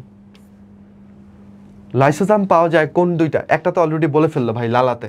সবগুলো অপশনে অবশ্য লালা আছে, তাহলে অশ্রু এবং লালাতে লাইসোজাইম পাওয়া যায়। বাচ্চারা তোমরাই আমাকে বলো, তোমার চোখে একটা পোকা উড়ে এসে পড়লো, ঠিক আছে? কখনো দেখছো যে তোমার চোখ থেকে এই পোকা আবার জীবন্ত উড়ে বেরোয় গেছে? না। তুমি যখন এই পোকাটাকে উদ্ধার করো ততক্ষণে সে মরে শেষ। তাহলে তোমার চোখে আসলে কি আছে? বা তোমার চোখে পোকা পড়লেই দেখবো চোখে পানি চলে আসে, দেখছো? তো এই পানি কি তুমি ব্যথায় পানি চলে আসে? না, এটা তোমার একটা প্রতিরক্ষা সিস্টেম। এই পানির মধ্যে লাইসোজাইম থাকে, চোখের অশ্রুর মধ্যে, এবং সেই অশ্রুর লাইসোজাইম দিয়ে পোকাটা মরে যায়। বুঝতে পারছো? আচ্ছা, জোস না? সো অশ্রু ও লালা এই দুটার মধ্যে লাইসোজাইম থাকে, এগুলো জীবাণুকে মারতে হেল্প করে। নিচের কোনটা সক্রিয় এনজাইম? কিভাবে তুমি নিষ্ক্রিয় আর সক্রিয় এনজাইমকে চিনবা? নিষ্ক্রিয় এনজাইমগুলোকে কি বলে জানো? নিষ্ক্রিয় এনজাইম, নিষ্ক্রিয় এনজাইমকে বলা হচ্ছে জাইমোজেন। জাইমোজেন। চিফ সেলের আরেকটা নাম কি? জাইমোজেনিক কোষ, কারণ এখান থেকে একটা নিষ্ক্রিয় এনজাইম খরিত হয়, পেপসিনোজেন, রাইট? তাহলে যে কোনো কিছুর শেষে তুমি যদি জেন খুঁজে পাও তাহলে বুঝবা এটা নিষ্ক্রিয় এনজাইম। পেপসিনোজেন নিষ্ক্রিয়, সক্রিয় হয়ে পেপসিন হবে। কে করবে? HCl। ট্রিপসিনোজেন কি, এটা বলো? ট্রিপসিনোজেন নিষ্ক্রিয়, সক্রিয় হয়ে কি হবে? ট্রিপসিন, তাই না? আচ্ছা, প্রোরেনিন, কোনো কিছুর নামের শুরুতে যদি প্রো খুঁজে পাও সেটাও নিষ্ক্রিয়। ওকে, তাহলে সক্রিয় এনজাইম কোনটা হইলো? কার্বক্সিপেপটাইডেস, এটা সামনেও প্রো নাই, শেষেও জেন নাই। তাহলে নিষ্ক্রিয় এনজাইম চেনার উপায় হচ্ছে শেষে জেন অথবা শুরুতে প্রো, এই দুটো থাকলে নিষ্ক্রিয় হবে। ওকে, বুঝছো? লালারসে কোনটা থাকবে? লালারসে টায়ালিনও থাকে, অল্প করে আসলে মল্টেজও থাকে, বুঝছো? আচ্ছা হ্যাঁ, দুইটা অপশনই তো আছে, টায়ালিন ও মল্টেস, তাহলে কি হবে উত্তর? ডি হবে। টায়ালিন ও মল্টেস দুইটাই থাকে। আচ্ছা, প্রোটিন পরিপাকের সর্বশেষ অবস্থা কোনটা? বলো, সর্বশেষ কি হবে? প্রোটিনগুলো ভেঙে অ্যামাইনো অ্যাসিড হবে না? বেশ কয়েক ধাপে ভেঙে ফাইনালি প্রোটিন থেকে কি আসবে? Amino acid. আর যদি আমি লিপিড বলতাম তাহলে কি আসবে? সবশেষে ফ্যাটি অ্যাসিড আর গ্লিসারল আসবে, তাই না? পরীক্ষাতে আসলো যে লিপিডগুলো কিসের মাধ্যমে শোষিত হয় বা পরিবাহিত হয়, রক্ত নাকি লসিকা? উত্তর হচ্ছে লসিকা। এবং সেখানে এটা কাইলোমাইক্রন কণা হিসেবে থাকে। বা কাইলোমাইক্রন কণা কি জাতীয়? শর্করা, প্রোটিন, লিপিড? কি বলবা? লিপিড জাতীয়। পারবো? আচ্ছা, পরিপাকে ক্রিয়াশীল সিক্রেটিন হরমোন। সিক্রেটিন হচ্ছে প্রথম আবিষ্কৃত হরমোন, বুঝছো? 1902 সালে এটা আবিষ্কার হয়েছিল। আর প্রথম আবিষ্কৃত এনজাইম জাইমেস আমার জন্মের 100 বছর আগে আবিষ্কৃত হয়েছিল। ওকে, আচ্ছা, তাহলে এই সিক্রেটিন হরমোন এইটা কোত্থেকে খরিত হয়? এটা একটা অ্যাসিড বিরোধী হরমোন। এটা গ্যাস্ট্রিক জুস নিঃসরণ হওয়াকে কমায় এবং তোমার পিত্তরস আর অগ্নাশয় রস ক্ষরণ হওয়াকে বাড়ায়, বুঝছো? তো এটা খরিত হয় আসলে ডিউডেনাম থেকে, ডিউডেনাম থেকে। আচ্ছা, আরেকটা হরমোন আছে গ্যাস্ট্রিন। গ্যাস্ট্রিন হরমোনটা খরিত হয় পাকস্থলীর জি কোষ থেকে, মাথায় রেখো। লালা গ্রন্থিতে বিদ্যমান এনজাইমের নাম কি? লালার এনজাইমটা খুব আসে, তাই না?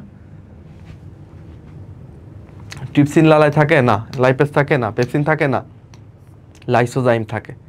লাইসোজাইম কি খাবার পরিপাক করে? না, জীবাণু মারে খাবারের মধ্যে।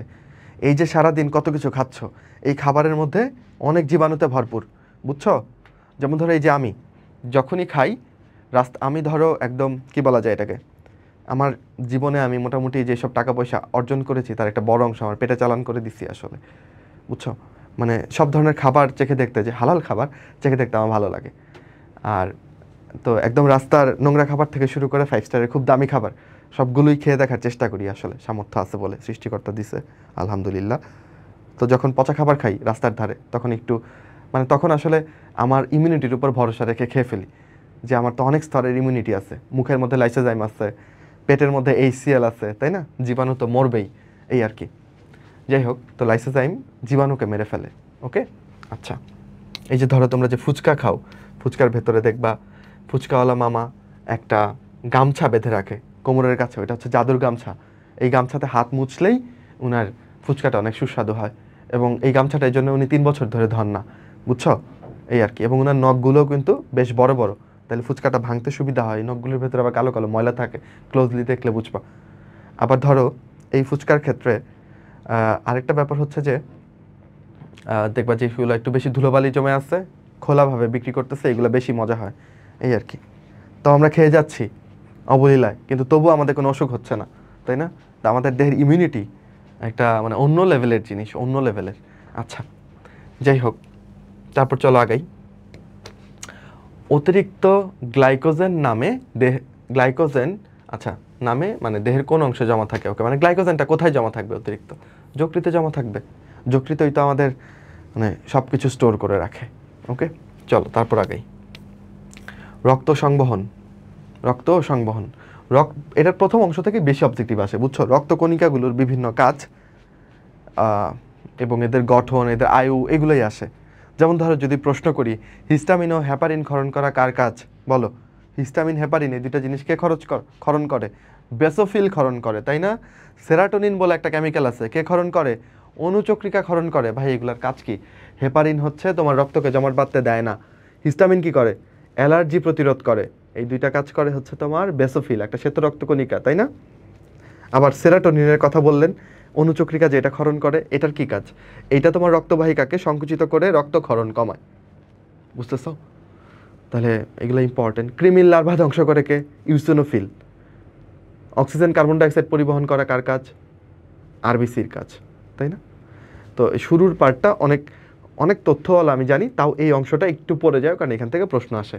ওকে, তারপর হার্টের গঠন, হার্টের যে স্তরগুলো আছে, কি বলে এটাকে, বাইরের যে পর্দাটা আছে পেরিকার্ডিয়াম, তারপর হার্টের স্তরগুলো এপিকার্ডিয়াম, মায়োকার্ডিয়াম, এন্ডোকার্ডিয়াম, এগুলো ইম্পর্টেন্ট। ধরো পরীক্ষায় আসলো হৃদকপাটিকাগুলোকে ঢেকে রাখা কার কাজ? কি বলবা?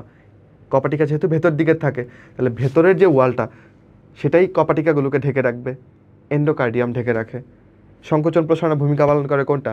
মায়োকার্ডিয়াম। মায়ো মানে মাসল, মাসেলই তো সংকোচন প্রসারণ করবে। চর্বি লেগে থাকে কোন স্তরে? এপিকার্ডিয়ামে। এভাবে আমরা গঠনের পার্টটা পড়ব। বা যদি পরীক্ষা আসে হৃৎপিণ্ডের কোন প্রকোষ্ঠটি সবচেয়ে পুরু, কি দেখাবা? লিখে ফেলো। হৃৎপিণ্ডের কোন প্রকোষ্ঠটা সবচেয়ে পুরু? বাম অলিন্দ, বাম নিলয়, ডান অলিন্দ, ডান নিলয়। কোন প্রকোষ্ঠ সবচেয়ে পুরু? কমেন্টে লিখে ফেলো।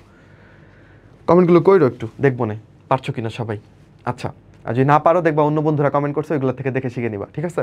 ওকে, হার্টের গঠনটা ভালো করে পড়বো। হৃদচক্রে সময়কালগুলো আসে পরীক্ষাতে অনেক সময়। সময়কাল বুঝতেছো? মানে অ্যাট্রিয়ামের সিস্টলে কত সময় লাগে, ডায়াস্টলে কত সময় লাগে। মাথায় রাখবা অলওয়েজ ডায়াস্টলে বেশি সময় লাগে।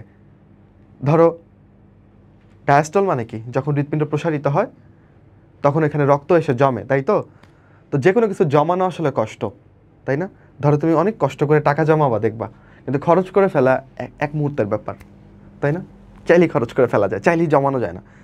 সো ডায়াস্টলে অলওয়েজ বেশি সময় লাগে, এবং অ্যাট্রিয়ামের ডায়াস্টলে সবচেয়ে বেশি সময় লাগে 0.7 সেকেন্ড, তাই না? আর 0.1 সেকেন্ড লাগে অ্যাট্রিয়ামের সিস্টলে। ভেন্ট্রিকলের ডায়াস্টলে 0.5 সেকেন্ড, ভেন্ট্রিকলের সিস্টলে 0.3 সেকেন্ড। সময়কালগুলো ইম্পর্টেন্ট। ওকে, আচ্ছা, পেসমেকার নিয়ে পড়বা। পেসমেকার কোনটাকে বলা হয়? সাইনোঅ্যাট্রিয়াল নোডকে বলা হয়। এটা হচ্ছে আমাদের প্রাকৃতিক পেসমেকার। আর একটা সংরক্ষিত পেসমেকার আছে, ওইটা কোনটা? এভি নোড, অ্যাট্রিওভেন্ট্রিকুলার নোড, তাই না? আচ্ছা, তারপরে আমরা যেটা লাগাই বাইরে থেকে, ওইটা হচ্ছে কৃত্রিম পেসমেকার। কৃত্রিম পেসমেকারের ব্যাটারি কোনটা? Lithium battery. ওকে, কপাটিকাগুলোর অবস্থান নিয়ে একটু পড়বা, যে কোন কপাটিকার অবস্থানটা কোথায়। যেমন আমি তোমাকে যদি বলি ইউস্টেশিয়ান কপাটিকা কোথায় থাকে, বলো ইউস্টেশিয়ান কপাটিকা কোথায় থাকে? ইউস্টেশিয়ানের সাথে ইনফেরিয়ার মিল আছে না? তাহলে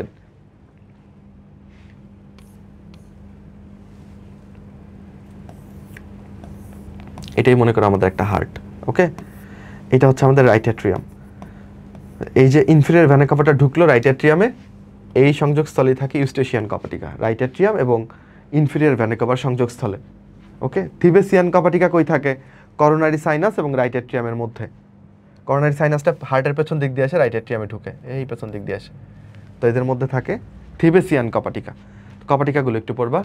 তারপর হচ্ছে এই যে চারটা যে রক্ত সংবহন পদ্ধতি আছে, কি কি বলতো? সিস্টেমিক সংবহন পদ্ধতি, পালমোনারি, পোর্টাল আর করোনারি। কোন দিক থেকে কোথায় রক্ত যাচ্ছে, রক্তের যে প্রবাহটা, এটাও তীর চিহ্ন দিয়ে দিয়ে প্রশ্ন আসতে পারে। তো পালমোনারি তো ফুসফুসের সাথে রিলেটেড, সিস্টেমিক হচ্ছে দেহের সাথে রিলেটেড। আর পোর্টাল সংবহন তন্ত্র আমাদের কোনটা থাকে? হেপাটিক পোর্টাল থাকে, রেনাল পোর্টাল নাই। রুই মাছে কিন্তু রেনাল পোর্টাল আছে, আমাদের রেনাল পোর্টাল নাই, আমাদের শুধু হেপাটিক পোর্টাল। রুই মাছে হেপাটিক রেনাল দুইটাই আছে। ওকে, আর করোনারি সংবহনে কি করা হয়? হৃৎপিণ্ডের প্রাচীরে রক্ত দেওয়া হয়। দেখো তোমার জীবনে সবথেকে ইম্পর্টেন্ট মানুষটাকে, একজন নারী, তোমার মা। তোমার মাকে তুমি কোথায় রাখো? হৃদয়ে। তাহলে হৃদয়ে থাকে নারী ধমনী, করোনারি ধমনী। ওকে, আচ্ছা, তো এগুলোর গতিপথগুলো একটু ভালো মতো দেখতে হবে। তারপর আমাদের যে এই যে এখানে এনজাইনা, হার্ট অ্যাটাক, এগুলো একটু বেসিকটা জানতে হবে, ঠিক আছে? যে হার্ট অ্যাটাকে হৃৎপেশিগুলো মরে যায়, হার্ট ফেলুরে হৃৎপিণ্ড সংকোচন প্রসারণ করতে পারে না। এনজিওপ্লাস্টিতে কয় রকম? 4 ভাবে করা যায়, তাই না? আচ্ছা, তারপর এনজাইনাতে কি হয়? বুকে ব্যথা হয়, কতক্ষণ? 5 থেকে 30 মিনিটের মতো স্থায়ী হয়। কোথায় ব্যথা হয়? বাম পাশে না ডান পাশে না মাঝখানে? মাঝখানে ব্যথা হয়। একটু বেসিক আলোচনাগুলো।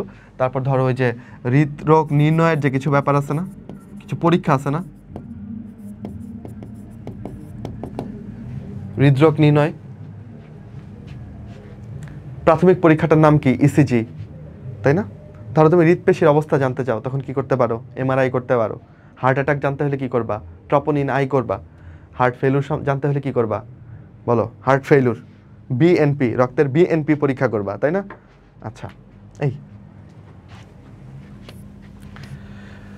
ওকে, চলো প্রশ্ন সলভ করি। কি আসছে?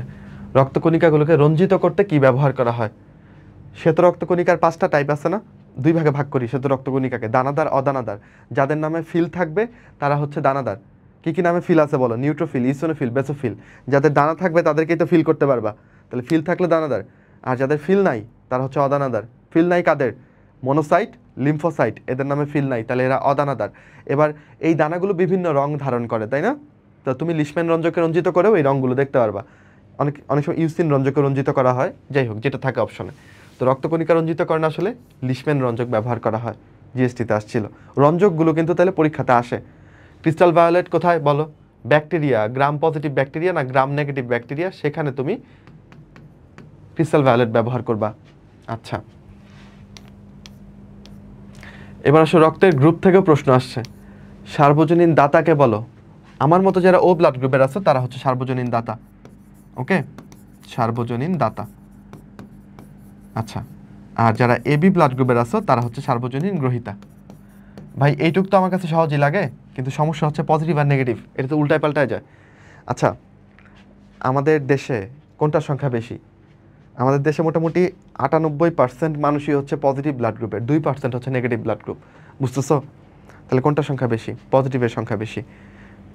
তো নেগেটিভ ব্লাড দেখবা খুঁজতে গেলে অনেক রেয়ার, পাওয়া যায় না, তাই না? তো নেগেটিভকে যদি আমরা পজিটিভের ব্লাড দিতে পারতাম তাহলে তো এত রেয়ার হইতো না জিনিসটা, এত প্যারা হইতো না। নেগেটিভ ব্লাড গ্রুপ থাকলে আমরা পেরেশান হইতাম না। আচ্ছা, পজিটিভেরটা ও নেগেটিভ তো কী হয়েছে, আমি ও পজিটিভ দিয়ে দিব, এটা তো করা যায় না। তাহলে নেগেটিভ কখনোই পজিটিভের ব্লাড নিতে পারে না। ওকে, কিন্তু আমি তো পজিটিভ ব্লাড গ্রুপের, আমি কি নেগেটিভের কাছ থেকে নিতে পারবো? ধরো এবিও ব্লাড গ্রুপ মিলছে, আরএস ব্লাড গ্রুপের আমি হিসাব করতেছি, আমি পজিটিভ, আমি কি নেগেটিভ এটা নিতে পারবো কিনা? উত্তর হচ্ছে পারবো। আমি পজিটিভ ব্লাড গ্রুপের হইলে আমি নেগেটিভটা নিতে পারবো, কিন্তু এটা একটা মানে আমার দৃষ্টিতে এটা একটা অন্যায় হবে। কেন? এটা অনেকটা ওই যে রবীন্দ্রনাথের মতো করে বলতে হবে যে এই জগতে হায় সেই বেশি চায়, যার আছে ভুরি ভুরি, রাজার হস্ত করে সমস্ত কাঙালের ধন চুরি, এরকম হয়ে যাবে। এমনিতেই আমরা 98% পজিটিভ ব্লাড গ্রুপের, নেগেটিভগুলো নেগেটিভের রক্তই খুঁজে পায় না। তুমি যদি সেই নেগেটিভের রক্ত পজিটিভ হয়ে নিয়ে ফেলো তাহলে এটা কিছু হইল না। তো যাই হোক, বাট থিওরিটিক্যালি নেগেটিভ হইলে পজিটিভ এটা নিতে পারবে। তাহলে আসলে এই উল্টা বলছি, নেগেটিভ পজিটিভকে দিতে পারবে, কিন্তু নেগেটিভ শুধু নেগেটিভের থেকেই নিতে হবে। ওকে, তাহলে সার্বজনীন দাতা তুমি কাকে বলবা? সার্বজনীন দাতা কি তুমি ও পজিটিভকে বলবা নাকি ও নেগেটিভকে বলবা? বলো, দাতা যেহেতু, তাহলে ও নেগেটিভ হচ্ছে সার্বজনীন দাতা। নেগেটিভ হয়ে সে সবাইকে দিতে পারবে, কিন্তু তার সংখ্যা খুব কম, দেশে ও নেগেটিভের মানুষ কম, তো তুমি নেওয়া উচিত না ওর কাছ থেকে, তাই না? এবার আসো এবি, তাহলে গ্রহীতা, গ্রহণ করতে পারবে কে? পজিটিভ হচ্ছে গ্রহণ করতে পারবে, নেগেটিভ তো সবারটা গ্রহণ করতে পারবে না, তাই না? তাহলে এবি পজিটিভ হচ্ছে সার্বজনীন গ্রহীতা, এবি নেগেটিভ না। কিন্তু বুঝছো কাহিনীটা? যদি পজিটিভ নেগেটিভ দিয়ে থাকে তখন এভাবে হিসেব করবা। এবি নেগেটিভ গ্রুপের ব্যক্তিরা কোন গ্রুপকে রক্ত দান করতে পারবে? যেহেতু নেগেটিভ ব্লাড গ্রুপ, তাহলে পজিটিভকে দিতে পারবে। ওকে, এখন দেখো এবি শুধু এবিকেই দান করতে পারবে, এবি হচ্ছে সবার কাছ থেকে গ্রহণ করতে পারে। ওকে, কিন্তু দান করতে পারে শুধু কাকে? শুধু এবি ব্লাড গ্রুপকেই দান করতে পারে। যদি ও ব্লাড গ্রুপের কথা বলতাম তাহলে সে সবাই দান করতে পারতো, এ বি এবি সবাইকে। ওর কথা তো বলি নাই, বলছি এবির কথা। ও সবারটা নিতে পারে কিন্তু সবাই দিতে পারে না, ও শুধু নিজেরটারই দিতে পারে। তাহলে এবি যেহেতু, তাহলে সে এবি ব্লাড গ্রুপকেই দিতে পারবে। যেগুলোতে ও আছে, ও কি এবির কাছ থেকে নিতে পারবে? পারবে না। ও শুধু ও ব্লাড গ্রুপেরটা নিবে আর সবাইকে দিতে পারবে। এবি তার উল্টা, তাই না? সবার কাছ থেকে নিতে পারবে, শুধু ওকেই দিতে পারবে। তাহলে এটা ও দেখে আগেই বাদ, এখানে বি আছে এটাও বাদ। তাহলে আমরা বুঝতেছি এবি শুধু এবিকেই দিতে পারবে। এবার প্রশ্ন হচ্ছে পজিটিভ নেগেটিভ দুজনকেই দিতে পারবে কিনা? এখানে সেম ব্লাড গ্রুপ দিতে তো পারবেই, ঠিক না? দিতে পারবে। পজিটিভকে কি নেগেটিভ দিতে পারবে কিনা? উত্তর হচ্ছে হ্যাঁ পারবে। তাহলে উত্তর এটাই। বুঝতে পারতেছ? হিসাব মিলাইতে পারবা? ছবি টবি একে পুরো কনসেপ্ট ক্লিয়ার করে এটা আসলে পড়ানোর সময় হচ্ছে না, নয়তো আমরা এই টপিকটাই তো 10-15-20 মিনিট পড়াই আসলে, তাই না? কিন্তু আমি আশা করছি যে ম্যাক্সিমামই তোমরা এটা পারো। এই দেখো রক্তকণিকাগুলোর কাছ থেকে প্রশ্ন এসেছে, কোন ধরনের রক্তকণিকা অ্যান্টিবডি তৈরি করে? অ্যান্টিবডির আকৃতি হচ্ছে ওয়াই আকৃতির। কাহিনী যেটা হয় আমি তোমাকে একটু বলি। ধরো তোমার দেহে কোনো জীবাণু আক্রমণ করছে, কোনো ভাইরাস ব্যাকটেরিয়া বা কিছু আক্রমণ করছে। ওকে, আচ্ছা, এইটা প্রথম ডিটেক্ট করে হচ্ছে, ধরো একটা ম্যাক্রোফেজ এটা ডিটেক্ট করলো। ম্যাক্রোফেজ এসে টি সেলকে বলে বস আপনার শরীরে কিছু জীবাণু আক্রমণ করছে। টি সেল মানে হচ্ছে টি লিম্ফোসাইট। লিম্ফোসাইট 3 রকমের হয়, B lymphocyte, T lymphocyte, NK cell, natural killer cell. Okay, তাহলে টি সেলকে প্রথম বললো ম্যাক্রোফেজ এসে যে বস আপনার শরীরে এই জীবাণুটা আক্রমণ করছে। এটার একটু আমি কয়েকটা খাইছি, বাট এভাবে খেয়ে তো আসলে পোষাবে না, আপনি কিছু অ্যান্টিবডি তৈরির ব্যবস্থা নিলে হচ্ছে আমি মানে এই জীবাণুটাকে আমরা প্রতিহত করতে পারবো। টি সেল বলে ওকে সমস্যা নাই, এই বি সেল তুমি কোথায় আছো? টি সেল কী করে বলো? বি সেলকে ডেকে পাঠায়, এবং টি সেল হচ্ছে এই বি সেলটাকে অ্যাক্টিভেট করে। অ্যাক্টিভেট করলে ওটা কি হয়? প্লাজমা সেল হয়। কি হয় বলো? Plasma sell. প্লাজমা সেল আসলে বি সেলেরই একটা অ্যাক্টিভেটেড বা সক্রিয় রূপ। এরপরও কি করে, এরকম অ্যান্টিবডি তৈরি করে দেয়, যে অ্যান্টিবডিটা ওই জীবাণুর প্রতি স্পেসিফিক, জীবাণুকে মেরে ফেলতে হেল্প করে। ওকে, তাহলে আলটিমেট কথা কি, অ্যান্টিবডি তৈরি করতে হেল্প করতেছে কারা, এই বি সেল টি সেল, এরাই তো সামগ্রিকভাবে। এরা কি, এরা হচ্ছে লিম্ফোসাইট। ওকে, এরা লিম্ফোসাইট। আর যদি অপশনে লিম্ফোসাইট না থাকে, অপশনে থাকতো B cell, T cell, plasma cell, কি দেখাইতা? সবচেয়ে অ্যাকুরেট আনসার হচ্ছে প্লাজমা সেল, কারণ এটাই ডিরেক্টলি তৈরি করতেছে। যদি প্লাজমা সেল না থাকে তাহলে বি সেল দাগাবা। ওকে, এই বুঝছো? আচ্ছা, এবার বলো, একই প্রশ্ন, মানে একই অপশন প্রশ্ন করতেছি, শ্বেত রক্তকণিকায় কোন রক্তকণিকার পরিমাণ সবচেয়ে বেশি? এগুলো তো সবই শ্বেত রক্তকণিকা, কোনটার পরিমাণ সবচেয়ে বেশি? উত্তর হচ্ছে নিউট্রোফিল। 40 থেকে 60% হচ্ছে নিউট্রোফিল। বুঝছো? আচ্ছা, সবচেয়ে কম হচ্ছে বেসোফিল। ওপেন হার্ট সার্জারি কয়ভাবে করা যায়? 3 প্রকারে করা যায় open heart surgery. On pump, of pump, robot সহযোগী, এই 3 ভাবে করা যায়। নতুন বইতে বোধহয় এটা তুলে দিছে, একটু আগের প্রশ্ন। কোন অঙ্গে লোহিত রক্তকণিকা ধ্বংস হয়? সব ধরনের রক্তকণিকা ধ্বংস করার কাজ হচ্ছে যকৃত এবং প্লীহা। তুমি যখন মায়ের গর্ভে ছিলা তখন এই যকৃত প্লীহাই তোমার আরবিসি তৈরি করে দিচ্ছে। যখন তুমি ভূমিষ্ঠ হইছো তখন তোমার লাল অস্থিমজ্জাগুলো আরবিসি তৈরির দায়িত্ব বুঝে নিচ্ছে। বুঝছো? আর প্লীহা আর যকৃত উল্টা ভূমিকায় চলে গেছে, যে এতদিন তোকে তৈরি করে দিছি, এখন তোকে ভেঙে দিব। তো এই দুইটার মধ্যে দুইটাই তো অপশন আছে, কি দাগাবো? এখন এখানে ভাগ্যের নির্মম পরিহাস, মানে যাই যেটা হয় আল্লাহর নাম নিয়ে একটা দাগাবো, দুইটাই তো দাগানোর সুযোগ নেই। বুঝছো? প্লীহা কেন দাগাইলেন ভাই? কারণ প্লীহাকে আসলে লোহিত রক্তকণিকার কবরস্থান বলে। বুঝছো? এখানে বেশি ধ্বংস হয়, তাই প্লীহা দাগাইলাম। লোহিত রক্তকণিকার আয়ু কতদিন? হাজি দানেশের প্রশ্ন, খুবই ইজি, 120 দিন। অনুচক্রিকার আয়ু কতদিন? এটা ছিল 5 থেকে 9 দিন বা 5 থেকে 10 দিন, সংখ্যাগুলো চেঞ্জ করে। বুঝছো? নতুন এডিশনে কত আছে, 5 থেকে 9 না 10? আমি একটু দাঁড়াও, চেক দিয়ে তোমারে বলি। আমাদের জুলজি বই পড়াইতে গেলে খুব কষ্ট হয় শিক্ষক হিসেবে, কারণ এই যে 8টা বছর ধরে স্যার হচ্ছে বারবার তথ্য চেঞ্জ করে। আগে ধরো ছিল বোধহয় 5 থেকে 9 দিন, এখন বোধহয় 5 থেকে 10 দিচ্ছে। একটু চেক দিয়ে বলি। না, আগে 5 থেকে 10 ছিল, এখন আর কি 5 থেকে 9 দিচ্ছে, মানে একদিন কমছে এরকম আর কি। বুঝছো? এটা হচ্ছে অনুচক্রিকার জীবনকাল। অনুচক্রিকা, শ্বেত রক্তকণিকার জীবনকাল আসবে না, কারণ এখানে অনেক ভ্যারিয়াস। এবার লিখে ফেলো কমেন্টে, অনুচক্রিকা তৈরি হয় কোন কোষ থেকে? অস্থিমজ্জার কোন কোষ থেকে অনুচক্রিকা তৈরি হয়? সবচেয়ে বড় রক্তকণিকা কোনটা? দারুণ প্রশ্ন। মনে হইতে পারে আরবিসি বোধহয় সবচেয়ে বড়, না, আরবিসি যথেষ্ট ছোট। শ্বেত রক্তকণিকা হচ্ছে সবচেয়ে বড়, এবং এটাই একমাত্র নিউক্লিয়াস যুক্ত। বুঝছো? এটাও হাজি দানেশের প্রশ্ন।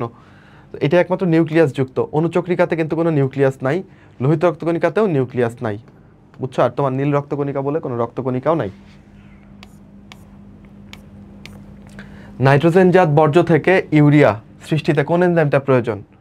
তাহলে ইউরিয়া সাইকেলের মাধ্যমে বা অর্নিথিন সাইকেলের মাধ্যমে ইউরিয়া তৈরি হয়। আর এটা প্রশ্ন করি, কোথায় তৈরি হয়? এটা যকৃতে তৈরি হয়। ইউরিয়াটা তৈরি হয় যকৃতে, এবং এখানে ডিঅ্যামিনেশন ঘটে, মানে অ্যামিন গ্রুপকে সরাই ফেলা হয়। এনজাইম যেটা লাগে সেটার নাম ডিঅ্যামাইনেস। ওকে, এটা অবশ্য আগের প্রশ্ন, তাও জেনে রাখতে পারো। এই, আর ইউরিয়া মূত্রের মাধ্যমে বের হয়ে যায়। ইউরিয়াকে রক্ত থেকে আলাদা করে হচ্ছে কিডনি, বাট ইউরিয়া তৈরি করার কাজ হচ্ছে লিভারের। অর্নিথিন সাইকেল কোথায় হয়? লিভারে হয়। রক্তরসে পানির পরিমাণ কত? এটা যদি কেউ ভুল দেখো তাহলে হবে না। রক্তের 55% হচ্ছে প্লাজমা, 45% রক্তকণিকা, ঠিক? সেই রক্ত রসের আবার কত পার্সেন্ট পানি? উত্তর হচ্ছে 90 থেকে 92। বাকি 8 থেকে 10% হচ্ছে কঠিন পদার্থ। বুঝছো? কঠিন পদার্থ। ওকে, আচ্ছা, দেন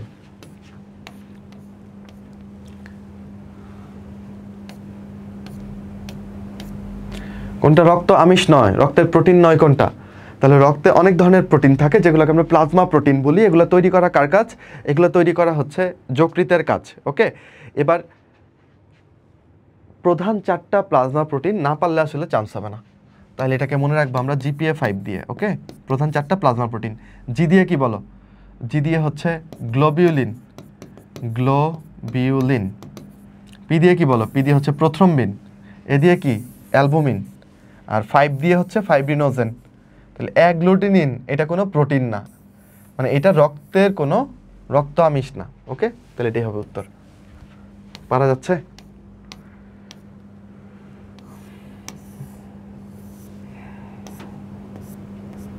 অক্সিজেনের অভাব হলে হৃৎপিণ্ডের গতি, হাজি দানেশের প্রশ্ন, অক্সিজেনের অভাব হলে হৃৎপিণ্ডের গতি কেমন হবে? ভালো কথা। তোমার কি মনে হয় যখন তুমি অক্সিজেন পাচ্ছ না তখন তোমার হার্ট এই ক্ষতিটাকে পূরণ করার চেষ্টা করবে? তোমার দেহের কোষগুলো তো অক্সিজেন পাচ্ছে না, তার অক্সিজেনের জন্য হাহাকার করবে। হার্ট তখন বেশি বেশি রক্ত পাম্প করবে, যেন রক্তে যেটুকু অক্সিজেন আছে ওইটাই বারবার কোষে গিয়ে পৌঁছায়। তাহলে অক্সিজেনের অভাবে আমাদের আসলে হৃদগতি কী হবে? বেড়ে যাবে। বুঝছো? বুক ধকভক ধকভক করতে থাকবে। অক্সিজেনের অভাব হলে হৃদগতি বেড়ে যায়। ইন্টারেস্টিং না? এরপর লোহিত রক্তকণিকা কতদিন বাঁচে? এটাও হাজি দানেশে আসছিল, 120 দিন। মানব হৃৎপিণ্ডের সংকোচনে সহায়তা করে কোনটা? হৃৎপিণ্ডকে সংকুচিত হইতে সহায়তা করবে কোনটা? কার্ডিয়াক পেশি, যেটা মায়োকার্ডিয়ামে থাকে, তাই না? হৃৎপেশি, এটাই তো হৃৎপিণ্ডকে সংকুচিত হইতে হেল্প করবে। পেরিকার্ডিয়াল ফ্লুইড, এটা বেসিক্যালি হৃৎপিণ্ডকে সংঘর্ষের হাত থেকে বাঁচাবে, ঘর্ষণের হাত থেকে বাঁচাবে, তাই না? ঘর্ষণের হাত থেকে বাঁচাবে। হৃৎপিণ্ডের বাইরের, হৃৎপিণ্ডে ধরো এটা হচ্ছে হৃৎপিণ্ড, এটার বাইরে যে পর্দাটা থাকে এটাই তো পেরিকার্ডিয়াম। তো এই পেরিকার্ডিয়ামের সাথে যেন ঘর্ষণ না হয়, পেরিকার্ডিয়াল ফ্লুইড সেটা নিশ্চিত করবে। সংকোচনের কথা বলায় এটা কার্ডিয়াক পেশি হবে। একজন সুস্থ ব্যক্তির হৃদস্পন্দনের হার প্রত্যেক মিনিটে গড়ে 75 বার, তাহলে তার হৃদচক্রের সময়কাল বের করতে বলছে। এটা মুখস্থ থাকলে খুব ভালো, ঠিক আছে? উত্তর হবে 0.8। আর যদি 75 না থাকে অন্য কিছু দেয় তাহলে একটু হিসাব করে নিবা, ঐকিক নিয়ম করে, ম্যাথের মতো। কীরকম? যে ভাই 75টা বিট সম্পন্ন করতে 60 সেকেন্ড লাগে, তাহলে একটা বিট সম্পন্ন করতে কত লাগবে? 60/75। তো 60/75 করলে 0.8 আসে। এবার ধরো বললো যে 75 না বলে ধরো এটা যদি বলতো যে 80টা বিট সম্পন্ন করে, তাহলে তার হৃদচক্রের সময় কত? তখন 0.8 দিলে হইতো না, তখন হিসাব হইতো 60/80। আর 60/80 করলে আসে 0.75 সেকেন্ড। বুঝছো? তো বুঝে উত্তর করতে হবে, একটু দেখে নিবা। শ্বসন ও শ্বাসক্রিয়াতে চলে আসো। ফুসফুসের গঠন, অ্যালভিউলাসের গঠন, সারফেক্টেন্ট, ষড়যন্ত্র, এগুলো একটি ইম্পর্টেন্ট টপিক। ফুসফুসের গঠন বলতে ফুসফুসের পর্দার নাম কি? প্লুরা। কয়টা লোব থাকে, কয়টা সেগমেন্ট থাকে, এগুলো কমনলি আসে। ডান ফুসফুসটা বড়, বুঝছো? এই জন্য এখানে লোব থাকে 3টা। বাম ফুসফুসটা ছোট, এখানে লোব থাকে 2টা। ডান ফুসফুসের সেগমেন্ট থাকে 10টা, বাম ফুসফুসের সেগমেন্ট 8টা। লোবিউল কতগুলো? লোবিউল তো অনেক ছোট ছোট, লোবিউল হচ্ছে অসংখ্য। ঠিক আছে? তাহলে লোব আর সেগমেন্টটা মনে রাখতে হবে, মাস্ট। আচ্ছা, তারপর হচ্ছে তোমার অ্যালভিউলাসের গঠনে কি কি পাবা? অ্যালভিউলাসের গঠনে অ্যালভিউলাসের যে প্রাচীর, এটা কোন ধরনের কোষ দিয়ে তৈরি? এটা স্কোয়ামাস এপিথেলিয়াম দিয়ে তৈরি, আইসের মতো পাতলা এপিথেলিয়াম। ওকে, এবং এখানে তুমি জীবাণু বক্ষণের জন্য কোন কোষ পাবা? Alveolar macrophage. অ্যালভিউলাসের মধ্যে সারফেক্টেন্ট খরিত হয়, প্রশ্ন হচ্ছে কোন কোষ থেকে? উত্তর কি বলো? সারফেক্টেন্ট খরিত হয় কোন কোষ থেকে? সেপ্টাল সেল থেকে। সেপ্টাল সেলের আরেক নাম হচ্ছে টাইপ 2 অ্যালভিউলার সেল। ওকে, ধর এটা অ্যালভিউলাস, অ্যালভিউলাসের এই কোষগুলোকে আমরা বলতেছি স্কোয়ামাস এপিথেলিয়াম, এগুলো টাইপ 1। আর একটা এই যে এরকম ঘনপথযুক্ত আরেকটা কোষ থাকে, ওইটাকে আমরা বলতেছি টাইপ 2 অ্যালভিউলার সেল বা সেপ্টাল সেল। এখান থেকেই সারফেক্টেন্ট আসে। সারফেক্টেন্ট একটা ডিটারজেন্ট জাতীয় পদার্থ, একটা ফসফোলিপিড জাতীয় পদার্থ, যেটা ফুসফুসের পৃষ্ঠটান কমায়, সংকোচন প্রসারণ সহজ করে, গ্যাস বিনিময় সহজ করে, জীবাণু মেরে ফেলে, ফুসফুসকে চুপসে যেতে দেয় না। সারফেক্টেন্ট একটা ইম্পর্টেন্ট টপিক, ঢাবিতেও প্রশ্ন আসছে এবার। এসিএসআই ক্লাসে বারবার বলছিলাম এই পার্টটা থেকে প্রশ্ন আসবে, চলে আসছিল, তো এই জন্য আবারও তোমাদেরও বলতেছি এখানে যদি চলে আসে। তাই সারফেক্টেন্টের 2টা সময় আছে, একটা 23 সপ্তাহ, একটা 24 সপ্তাহ। পোলাপান উল্টাপাল্টা করে ফেলে। যদি বলে সারফেক্টেন্ট কবে ক্ষরণ হওয়া শুরু হয়, মনে রেখো ক্ষরণের কথা যদি বলে তাহলে বলবা যে 23 সপ্তাহ। মায়ের পেটে আমরা যখন 23 সপ্তাহ আমাদের বয়স, তখন এই সারফেক্টেন্ট ক্ষরণ হওয়া শুরু হয়। বুঝছো? সারফেক্টেন্ট ক্ষরণ হওয়ার আগে তোমাকে কখনোই স্বাধীন অস্তিত্বের গণ্য করা যাবে না। কেন? কারণ তখন তুমি ভূমিষ্ঠ হলে জীবনও বাঁচবে না, কারণ তোমার ফুসফুস কাজ করবে না। তাহলে স্বাধীন অস্তিত্বে গণ্য করা হয় কত সপ্তাহে? যদি স্বাধীন বা অস্তিত্ব এই শব্দগুলো পাও তাহলে উত্তর হবে 24 সপ্তাহ। কবে ক্ষরণ হয়? 23 সপ্তাহ, ভুলো না। ষড়যন্ত্র থেকেও প্রশ্ন আসতে পারে। ষড়যন্ত্রের ঢাকনাটার নাম কি? এপিগ্লটিস। এপিগ্লটিস দিয়ে ষড়যন্ত্র ঢাকা থাকে, যেন এই দিকে কোনো খাবার না ঢুকে। ষড়যন্ত্রের মধ্যে সবচেয়ে বড় যে তরুণাস্থি, সেটার নাম হচ্ছে থাইরয়েড তরুণাস্থি, যেটা আমাদের এখানটায় থাকে, এবং এইটা অ্যাডামস অ্যাপেল তৈরি করে। বুঝছো? মানে ছেলেদের এখানে উঁচু হয়ে থাকে থাইরয়েড গ্রন্থি, থাইরয়েড যে তরুণাস্থিটা, এটাকে অ্যাডামস অ্যাপেল বলা হয়। মানে আদম আলাহিসাল্লাম ওই যে গন্ধম ফল খেয়ে ফেলছিলেন, তো খ্রিস্টানরাও এটা ব্যাপারটা বিশ্বাস করেন, এর জন্য এখানে ফুলে গেছিলো এইভাবে আর কি, ওরা বিলিভ করে এটাকে অ্যাডামস অ্যাপেল নাম দিচ্ছে। স্বরযন্ত্রের মধ্যে 6টা ভোকাল কর্ড থাকে, ওকে, এগুলো একটু মনে রাখবো, যেগুলো স্বর তৈরি করে। অক্সিজেন কার্বন ডাইঅক্সাইডের গ্যাসের বিনিময়, এইখানে ধরো যদি আসে এরকম একটু কঠিন প্রশ্ন যদি দেয়, জিএসটিতে মাঝে মধ্যে একটু কঠিনও মেরে দেয়, যে অ্যালভিউলাসের মধ্যে অক্সিজেনের পার্শিয়াল প্রেশার কত, আংশিক চাপ কত। তো অ্যালভিউলাসের মধ্যে অক্সিজেনের আংশিক চাপ থাকে হচ্ছে 104 মিলিমিটার মার্কারি, আর কার্বন ডাইঅক্সাইডের আংশিক চাপ থাকে হচ্ছে 40 মিলিমিটার মার্কারি। ওকে, এই দুইটা মানে শিখে রাখো, সব মান তো এখন মনে থাকবে না। অ্যালভিউলাসের ভেতরে যে বাতাস থাকে সেটা অক্সিজেন এবং কার্বন ডাইঅক্সাইডের আংশিক চাপটা একটু দেখে রাখলা। অক্সিজেন কার্বন ডাইঅক্সাইডের পরিবহন এটা মাস্ট, এটা অবশ্যই দেখে যাও, ঠিক আছে। এখানে কি আছে আসলে, অক্সিজেন দুইভাবে পরিবহন হয়, একটা ভৌত দ্রবণ রূপে, একটা রাসায়নিক যৌগ রূপে, তাই না? আর কার্বন ডাইঅক্সাইড পরিবহন হয় তিনভাবে, ভৌত দ্রবণ রূপে, কার্বামিনো যৌগ রূপে, বাইকার্বনেট যৌগ রূপে। পরীক্ষায় ধরে আসলো সবচেয়ে বেশি কার্বন ডাইঅক্সাইড পরিবহন হয় কোন উপায়ে? উত্তর কি হবে? বাইকার্বনেট উপায়ে। 65% কার্বন ডাইঅক্সাইড বাইকার্বনেট হিসেবে রক্তে পরিবাহিত হচ্ছে। তাহলে এই পার্সেন্টেজগুলো ইম্পর্টেন্ট। কার্বামিনো যৌগরূপে কত পার্সেন্ট বলো? 27%। আর তোমার 5% হচ্ছে ভৌত দ্রবণ রূপে, তাই না? তাহলে এই পার্সেন্টেজগুলো পড়বা। আচ্ছা, আর অক্সিজেন যে রাসায়নিক যৌগরূপে যাচ্ছে, এই যৌগটার নাম কি? Oxy haemoglobin.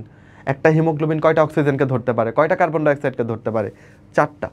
ওকে, আচ্ছা, তারপরে এখানে হিম আর গ্লোবিনের অনুপাত কত? 1:, হিম আর গ্লোবিনের অনুপাত হচ্ছে 1:25। হিমোগ্লোবিনের অণুটা হচ্ছে এরকম গোল্লাকৃতির, বুঝছো? এখানে হিমের এরকম, গ্লোবিনের এরকম চেইন থাকে 4টা, আর হিম থাকে প্রত্যেকটার মধ্যে। তাহলে হিমের পরিমাণ কম, গ্লোবিনের পরিমাণ বেশি, মনে থাকবে? আচ্ছা, তোমার সারা দেহে আয়রনের পরিমাণ কত? 4 থেকে 5 গ্রাম। সাইনোসাইটিস আর অটাইটিস মিডিয়া নিয়ে একটু বেসিক কিছু জেনে রাখবা। সাইনাস 4টার নাম, অবস্থান, যেমন ধরো চোখের উপরের সাইনাসের নাম কি? Frontal sinus. ওকে, গাল অঞ্চলে কোন সাইনাসটা থাকে? Maxillary sinus. দাঁতের ইনফেকশনের ফলে কোন সাইনাসাইটিস হতে পারে? ম্যাক্সিলারি সাইনাসাইটিস হতে পারে। এই বেসিকগুলো পড়ে রাখবা। ধূমপানে সৃষ্ট কিছু রোগ আছে, তাই না? এই রোগগুলো একটু পড়বা। যেমন ধরো এমফাইসেমা, এটা হলে কি হয়? ফুসফুসের যে অ্যালভিউলাসগুলো থাকে ওইগুলো ফেটে যায়। এই যে ধরো ফুসফুসের অ্যালভিউলার থলি, এমফাইসেমা হলে কি হয়? এরকম হয়ে যায়, দেখো অ্যালভিউলাসগুলো ফেটে গিয়ে একটা গহ্বর তৈরি করে ফেলছে, রাইট? সো এগুলো সম্পর্কে একটু পড়বা। আচ্ছা, তারপর ধূমপায়ীর ফুসফুসের এক্সরে কেমন হবে? সাদা সাদা হবে। অধূমপায়ীর ফুসফুসের এক্সরে কেমন হবে? কালচে হবে। ধূমপায়ীর ফুসফুসের রং কি? কালো। দেখো এটা কিন্তু এক্সরে বলি নাই, জাস্ট ফুসফুসটাকে তুমি যদি দেখো তাহলে এটা কালো রঙের। আর অধূমপায়ীর ফুসফুস হবে পিঙ্ক কালারের। ওকে, আচ্ছা, তাহলে খেয়াল করে এটা এক্সরে চাইছে নাকি নর্মাল ফুসফুস চাইছে? আচ্ছা, প্রশ্ন কবে জিএসটিতে 23-এ আসছে, ফুসফুসের প্রদাহকে কি বলবা? আচ্ছা, এবার আমি যেহেতু ডাক্তার আমি জানি ফুসফুসের প্রদাহকে আসলে বলে হচ্ছে নিউমোনাইটিস। নিউমোনাইটিস, বুঝছো? শেষে আইটিস, বা এটাকে নিউমোনিয়াও বলতে পারো, নিউমোনাইটিস বা নিউমোনিয়া। অপশনে কি আছে? এটা নাই। অপশনে আছে ব্রঙ্কাস, এটা তো আগেই বাদ। ব্রঙ্কাসের প্রদাহ হলে এটাকে ব্রঙ্কাইটিস বলতা। ওটাইটিস মানে কোথায় প্রদাহ বলো? কানে প্রদাহ, ঠিক আছে। সাইনোসাইটিস মানে কিসের প্রদাহ? সাইনাসের প্রদাহ, তাই না? তাহলে বাকি রইল এমফাইসেমা, এটা ফুসফুসের একটা রোগ, যদিও এটাকে ফুসফুসের প্রদাহ বলা যায় না, বাট যেহেতু এখানে ফুসফুসের রোগ এই একটাই, আমাকে তাই বেস্ট অ্যান্সার সিলেক্ট করতে হবে। আমি তো এইগুলা দাগাইতে পারি না কোনোভাবেই, তাহলে আমি ফুসফুসের রোগটাকেই দাগাবো, ব্ল্যাঙ্ক রেখে না এসে। বুঝাইতে পারছি ব্যাপারটা? এটা বেসিক্যালি একটা বোর্ড কোশ্চেন, বুঝছো? কোনো এক সালে কোনো একটা বোর্ডে আসছিল, এই অপশনগুলাই ছিল, তাই গেস বোর্ড কোশ্চেনটাই তুলে দিছিল 23 সালের জিএসটিতে। অ্যাডামস অ্যাপেল কোথায় থাকবে তোমরাই বলো? ল্যারিংস বা স্বরযন্ত্রে। নিম্নের কোন তরলটা ফুসফুসকে ঘর্ষণের আঘাত থেকে রক্ষা করবে? তাহলে তোমার 2টা ফুসফুস, রাইট? এটা ধরো ট্রাকিয়া, যেটা 12 সেন্টিমিটার লম্বা এবং যেটার মধ্যে 15 থেকে 16টা সি আকৃতির তরুণাস্থি থাকে। ওকে, এইটা মনে করো তোমার ফুসফুস, তাই তো? আচ্ছা, এইটাকে ঘিরে আছে হচ্ছে যে পর্দা, সেটার নাম কি? প্লুরা। তাহলে প্লুরা পর্দার মাঝখানে কি থাকবে? Plural fluid. কিন্তু এখানে প্লুরাল ফ্লুইডটা লেখা নাই। এগুলো বোর্ডে আসা প্রশ্ন, বুঝছো? বোর্ড পরীক্ষাতে এই প্রশ্নগুলো আসে আসলে। উত্তর হবে সেরাস ফ্লুইড। প্লুরাল ফ্লুইডের আরেক নাম কি? সেরাস ফ্লুইড, জেনে রাখো। সাইনোভিয়াল ফ্লুইড থাকে হচ্ছে অস্থি সন্ধিতে। সেরিব্রোস্পাইনাল ফ্লুইড থাকে, সিএসএফটা কই থাকে? ব্রেইনে থাকে, আর সুষুম্না কাণ্ডে থাকে। মিনিটে নবজাতক শিশুর শ্বসনের হার, একটা বাচ্চা যখন ঘুমায় তার পেটের দিকে তাকাইলে তুমি বুঝতে পারবা যে সে কত দ্রুত শ্বাস প্রশ্বাস করতেছে, বুঝছো? তো তার শ্বসনের হার কতবার? 40 বার। কিন্তু পূর্ণবয়স্ক মানুষ তুমি, তোমার শ্বসনের হার কত? 14 থেকে 18 বার। মিনিটে তুমি 14 থেকে 18 বার শ্বাস নাও। ওকে, অক্সিজেনের কত ভাগ ভৌত দ্রবণ রূপে পরিবাহিত হয়?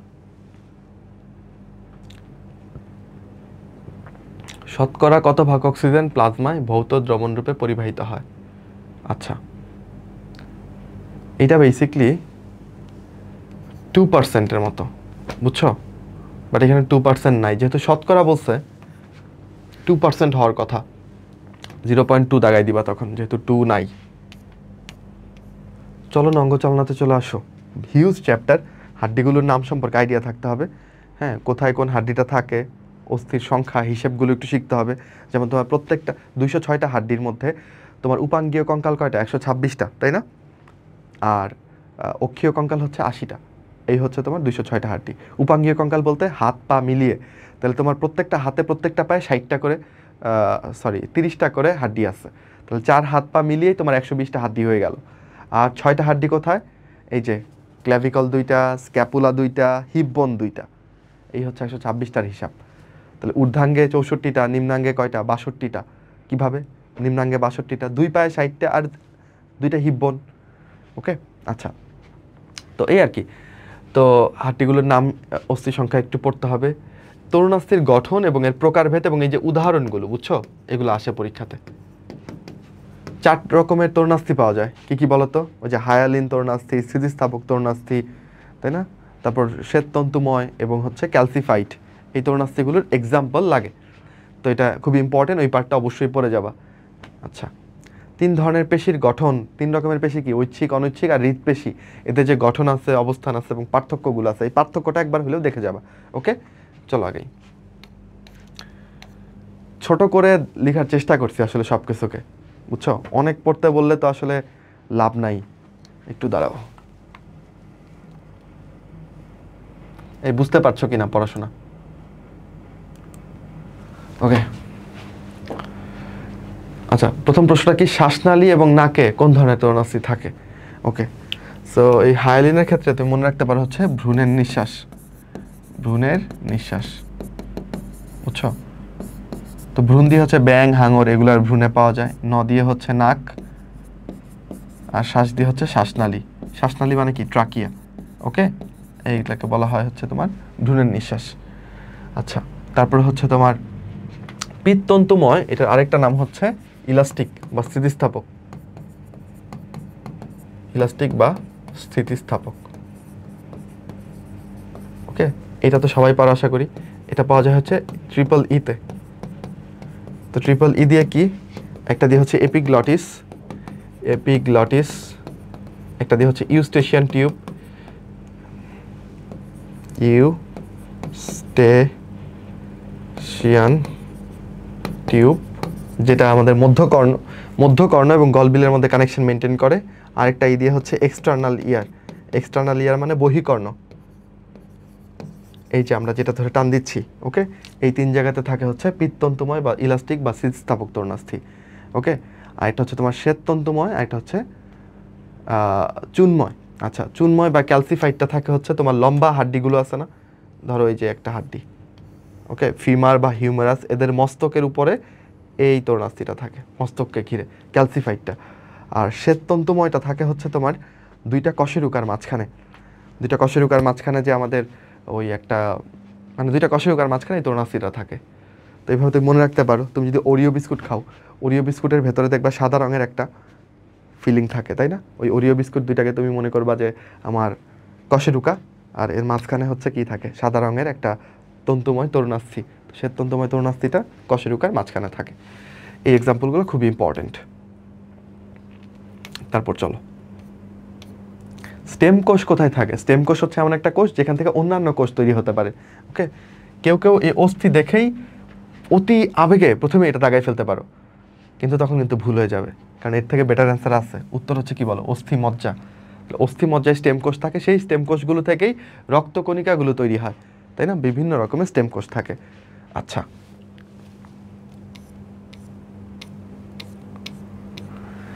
কর্ণাস্থি কোনটা, কোনটা কানের অস্থি, ওই যে অঞ্চল ভেদে অস্থিগুলোকে চিনতে হবে, ঠিক আছে? যেমন ধরো রেডিয়াসটা এখানে বেডিয়াস হয়ে গেছে। আচ্ছা, রেডিয়াসটা কই থাকবে বলো? এটা হচ্ছে তোমার কি বলে, এটাকে বলো বাহু বলে না, আর্ম। এই যে হাতের হাড্ডি, এইভাবে যদি আমি দাঁড়াই, এই যে এটা হচ্ছে আমাদের অ্যানাটমিক্যাল পজিশন, বুঝছো? এইভাবে যদি দাঁড়াই, হাতটাকে এরকম করে রেখে, রেডিওকে বাইরে নিয়ে নিয়ে ঘুরতে পারবে না, তাহলে রেডিয়াসটা থাকবে কি বাইরের দিকে। এই যে এই পাশের হাড্ডিটা হচ্ছে রেডিয়াস, মানে এটা আমার দেহের বাইরের দিকে, রাইট? আর এই পাশের হাড্ডিটা হচ্ছে আলনা। আলনা কি বাইরে নিয়ে ঘুরে যাবে? আলনা তো ঘরের ভেতরে থাকে, তো তোমার এই আলনাটা হচ্ছে ভেতর দিকে থাকবে। ওকে, বুঝতে পারছো? তাহলে রেডিয়াস আর আলনা থাকে এখানে। ওকে ওকে, স্টেপিস কই থাকবে? কানে। সবচেয়ে ছোট হাড্ডিটার নাম হচ্ছে স্টেপিস। কানের মধ্যে 3টা হাড্ডি থাকে, মানে প্রত্যেক কানে 3টা করে, 2 কানে 6টা। Malleus, incus, stapes. কোনটা দেখতে কেমন এটাও একটু শিখে রাখতে পারো। ম্যালিয়াস হচ্ছে হাতুড়ির মতো, ইনকাস হচ্ছে নেহাইয়ের মতো। ইনকাসে ন আছে, নেহাইয়েও ন আছে।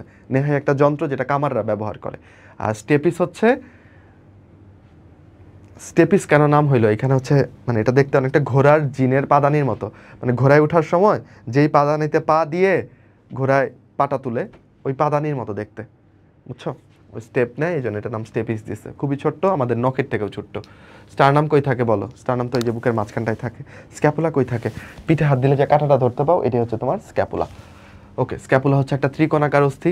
স্টারনামের 3টা পার্ট থাকে, ম্যানুব্রিয়াম, দেহ, জিফয়েড প্রসেস, তাই না? 3টা পার্ট থাকে। স্টারনামের সাথে ক্ল্যাভিকল এবং আমাদের যে পরশুকা এগুলো লেগে থাকে। সবচেয়ে শক্তিশালী এবং দৃঢ়তর অস্থির নাম কি? বইতে সুন্দর করে লেখা আছে, ফাইব্রোকার্টিলেস।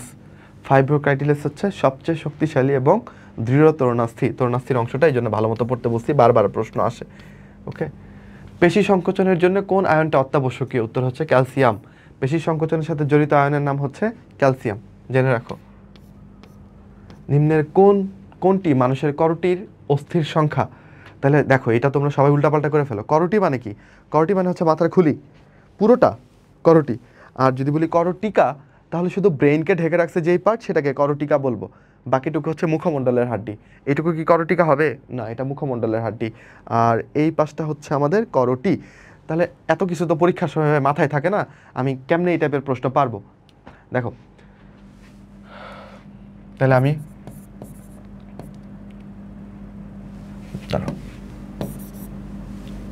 করটিকে 3 ভাগে ভাগ করতে পারি। করটিকে কি বলো?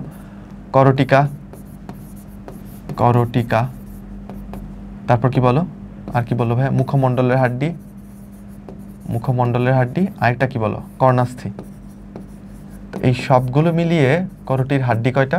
29টা। ওকে, এবার যদি করটিকা আসে, তাহলে কিভাবে মনে রাখবা? বা উল্টাপাল্টা লাগলে কেমন মনে রাখবা? দেখো, করটিকা শেষে একটা আ আছে না? করটিকা, এই আ দিয়ে 8 মনে রাখবা। তাহলে করটিকার হাড্ডি কয়টা? 8টা। ঠিক আছে, করটিকা 8, করটি তাহলে 29, উল্টাপাল্টা লাগবে না। মুখমণ্ডলের হাড্ডি কয়টা? 14টা। 8 আর 14 কত হইলো? 22। কর্ণাস্থি কয়টা? 6টা। 22 আর 6 কয়টা হইলো? 28। ভাই আরেকটা কি? আরেকটা হচ্ছে হাইওয়েট, যেটা তোমার 40 বছরে গিয়ে পূর্ণাঙ্গ হয়, এখানটায় থাকে। ওকে, পারবো? কঙ্কাল পেশি কি প্রোটিন দিয়ে গঠিত? কঙ্কাল পেশি মানে ঐচ্ছিক পেশি, স্কেলেটাল মাসল, যেগুলো কঙ্কালের গায়ে লেগে থাকে, বুঝছো? এটাকে আমি রৈখিক পেশিও বলতে পারি, চিহ্নিত পেশিও বলতে পারি, ডোরাকাটা পেশিও বলতে পারি। আচ্ছা, কি প্রোটিন দিয়ে তৈরি হবে বলো? এই অ্যালবুমিন, গ্লোবিউলিন, এগুলো তো থাকে রক্তের প্রোটিন, তাই না? এগুলো কি বলো? রক্তে থাকে। আচ্ছা, প্রোলিন এটা আলাদা জিনিস। উত্তর হবে মায়োসিন। কিভাবে পারলেন? মায়ো মানেই মাসল, তাহলে মায়োসিনটা হচ্ছে কঙ্কাল পেশির প্রোটিন। মানুষের পেশিতে পাওয়া যায় কোনটা? অ্যাক্টিন আর মায়োসিন হচ্ছে মানুষের প্রধান 2টা পেশি প্রোটিন। যদি পরীক্ষায় প্রশ্ন করে মানুষের পেশি প্রোটিন কয়টা, তুমি বলবা মানুষের পেশি প্রোটিন হচ্ছে 3000। কতগুলা বলো? 3000। যদি বলে যে প্রধান পেশি প্রোটিন কয়টা, প্রধান পেশি প্রোটিন হচ্ছে 2টা। কি কি ভাই? Actin and myosin. Okay, actin আর মায়োসিন, এগুলা দিয়ে আমাদের ঐচ্ছিক পেশিগুলো তৈরি। তাহলে এখানে অ্যাক্টিন আছে। লাস্ট চ্যাপ্টারে চলে আসছি আমরা, ঠিক আছে? আচ্ছা, জিনতত্ত্ব কেউ এখান থেকে কোনো অনুপাত মিস করবা না। অনুপাতগুলো হর হামেশা আসে, সব রকমের অনুপাত, ম্যান্ডেলের প্রথম সূত্র, দ্বিতীয় সূত্র, ব্যতিক্রমগুলোর অনুপাত মিস করবা না। পাশাপাশি কোন ব্যতিক্রমটা কোথায় দেখা যায়, যেমন আমি যদি বলি আন্দালুসিয়ান মোরগ মুরগিতে নিচের কোনটা দেখা যায় বলো, তাহলে মোরগ মুরগির কিন্তু বেশ কয়েকটা আছে, তাই না? যেমন প্রকট এপিস্টেসিস, এটাও মোরগ মুরগিতে দেখা যায়, আবার তোমার সমপ্রকটতা, এটাও মোরগ মুরগিতে দেখা যায়। তাহলে উল্টাপাল্টা লাগাইলে হবে না, যে সমপ্রকটতাটা দেখা যায় আন্দালুসিয়ান মোরগ মুরগিতে, আবার প্রকট এপিস্টেসিসটা দেখা যায় লেগ হর্ন মোরগ মুরগিতে, তাই না? লেগ হর্ন, সাদা ওয়াইন ডট, এটার মধ্যে। তাহলে কোনটা কোথায় দেখা যাচ্ছে, বা ধরো সন্ধ্যা মালতীতে কোনটা দেখা যায়, তো আমাকে বলতে হবে অসম্পূর্ণ প্রকটতা। এই কথাগুলো জানতে হবে আমাদেরকে। ওকে, সেক্স লিঙ্ক ডিসঅর্ডার কী কী আছে, কোথায় কি ঘটে, পরের বংশের সম্ভাবনা কি, ওই যে ক্রস চেক করে এই জিনিসগুলো পারলে ভালো। ব্লাড গ্রুপিংটা থেকে ওই যে প্রশ্ন আমরা ব্লাডের অংশেই সলভ করে ফেলছিলাম, তাহলে ব্লাড গ্রুপিং কে কাকে রক্ত দিতে পারবে এই পার্টটাও পড়তে হবে। বিবর্তন থেকে বেসিক কথাগুলো পড়বা, যেমন পরীক্ষাতে যদি আসে অর্জিত বৈশিষ্ট্যের উত্তরাধিকার মতবাদ, এটা কে দিয়েছেন, উত্তর হবে কি ল্যামার্ক। বায়োলজি শব্দের প্রবর্তককে এই ল্যামার্ক। ল্যামার্কের পুরো নামটা জানো, যা ব্যাপিস্ট অ্যান্টেইনে মনেট শ্যাফালিয়ার দ্য ল্যামার্ক, যার নামটাই এরকম বিদঘুটে, সে তো বায়োলজি শব্দের প্রবর্তক হইলে বায়োলজি এরকম বিদঘুটে হবেই, তাই না? যাই হোক, আর বিবর্তনের শেষে দেখবা একটা ছক আছে, ওই ছকে কোনটা কিসের যুগ, যেমন ধরো খুব কমনলি আসে সরীসৃপের যুগ বলা হয় কোনটাকে, উত্তর হচ্ছে মেসোজোইক, খুবই ইম্পর্টেন্ট, বুঝছো? তারপর ধরো ওই কি বলা যায়, আধুনিক মানুষ কত বছর আগে আসছে, 25,000 বছর আগে, রিসেন্টে, তাই না? মানুষের উদ্ভব হয়েছে কবে, প্লিউসিন, খুব সম্ভবত 2 কোটি বছর আগে। এই কিছু জিনিস দেখবা, কোনটা কিসের যুগ, এটা সবচেয়ে ইম্পর্টেন্ট, ঠিক আছে? এটা একটু দেখতে পারো। আচ্ছা, সলভে যাই চলো। ম্যান্ডেলের দ্বিতীয় সূত্র অনুযায়ী F2 জেনারেশনে হোমোজাইগাস জিনোটাইপের সংখ্যা সাধারণত কয়টা? মানে বেশ ভালো ব্রেনস্টর্মিং একটা প্রশ্ন করছে। নর্মাল ওয়েতে পড়ে গিয়ে পুলাপান এটা অনেকেই পারবে না, চিন্তা করতে পারবে না, আমি জানি, মানে প্রশ্নটা খুব জোস হয়েছে আসলে। তাহলে এটার জন্য ম্যান্ডেলের দ্বিতীয় সূত্রের হিসাবটা তোমার একটু জানতে হবে। ম্যান্ডেলের দ্বিতীয় সূত্র প্রমাণের জন্য তুমি যদি মটরশুটির ক্ষেত্রে করো, তাহলে আসলে 2টা বৈশিষ্ট্য লাগবে, যেহেতু এটা একটা ডাইহাইব্রিড ক্রস। ডাইহাইব্রিড ক্রসে তুমি 2টা বৈশিষ্ট্য নিয়ে নজর দিয়ে আগাবা। কি কি নিলা, ধরো তুমি ওর যে বীজের রং এবং বীজের আকার, এই 2টা বৈশিষ্ট্য নিয়ে তুমি আগাচ্ছ। ওকে, তাহলে বীজের রং হইতে পারে তোমার 2টা, একটা হচ্ছে হলুদ, এটা হতে পারে সবুজ। বীজের আকার হতে পারে তোমার কুঞ্চিত অথবা গোলাকার। ওকে, তো এর মধ্যে প্রকট হচ্ছে হলুদটা, তো এটা হচ্ছে হোমোজাইগাস অবস্থা হলুদ হওয়ার। সবুজটা প্রচ্ছন্ন, তাই সবুজটার এরকম হয়ে থাকতে হবে। কুঞ্চিত আর গোলাকারের মধ্যে গোলাকারটা প্রকট, আর কুঞ্চিত হচ্ছে এরকম, তাই না? এখন এখানে প্রশ্ন করছে যে হোমোজাইগাস জিনোটাইপের সংখ্যা কয়টা, তাহলে এদেরকে তুমি একটু বিন্যস্ত করো। এই হচ্ছে হোমোজাইগাস অবস্থা, তাহলে কিভাবে তুমি বিন্যস্ত করতে পারো? একটা বীজ হইতে পারে হলুদ রঙের এবং কুঞ্চিত রঙের। ওকে, তাহলে হলুদ এবং কুঞ্চিত এবং হোমোজাইগাস, তো তুমি এইভাবে লিখলেও হলুদ কুঞ্চিত হবে, এভাবে হলুদ কুঞ্চিত, কিন্তু এটা কি হোমোজাইগাস হইলো না? এটা বিবেচনায় নিলে হবে না, কারণ এটা হেটারোজাইগাস হয়ে গেছে, 2টা ডিফারেন্ট হয়ে গেছে। তাহলে হোমোজাইগাস অবস্থা কেমন হইতে পারে? এই যে হলুদ কুঞ্চিত একটা, এটা একটা হোমোজাইগাস, বুঝো। তারপর হইতে পারে হলুদ গোলাকার, এটার হোমোজাইগাস রূপ কেমন হবে? এরকম, তাই না? এইটাও কিন্তু হলুদ গোলাকার, এইটাও কিন্তু হলুদ গোলাকার হইলো, কিন্তু এটা কি হোমোজাইগাস হইলো না? এটাকে বিবেচনায় নেওয়া যাবে না। ওকে, সব হোমোজাইগাস থাকতে হবে। এরপর আসো সবুজ কুঞ্চিত, বুঝছো তো? এটার সাথে এই 2টার খেলা শেষ, এবার এটার সাথে এই 2টার খেলা। সবুজ কুঞ্চিত কেমন হবে? এইটা। সবুজ গোলাকার কেমন হবে? এইটা, বুঝতেছো? তাহলে মোট জিনোটাইপ আমি কয়টা পাইলাম? হোমোজাইগাস জিনোটাইপ কয়টা পাইলাম? 4টা পাইলাম, বুঝছো? তাহলে উত্তর কি হবে? 4। এটা কিন্তু বইতে একদম অ্যাকুরেটলি এভাবে লেখা কিছু না, এটা বুদ্ধি দিয়ে আসলে সলভ করতে হবে, প্রশ্ন বুঝে বুদ্ধি দিয়ে সলভ করতে হবে।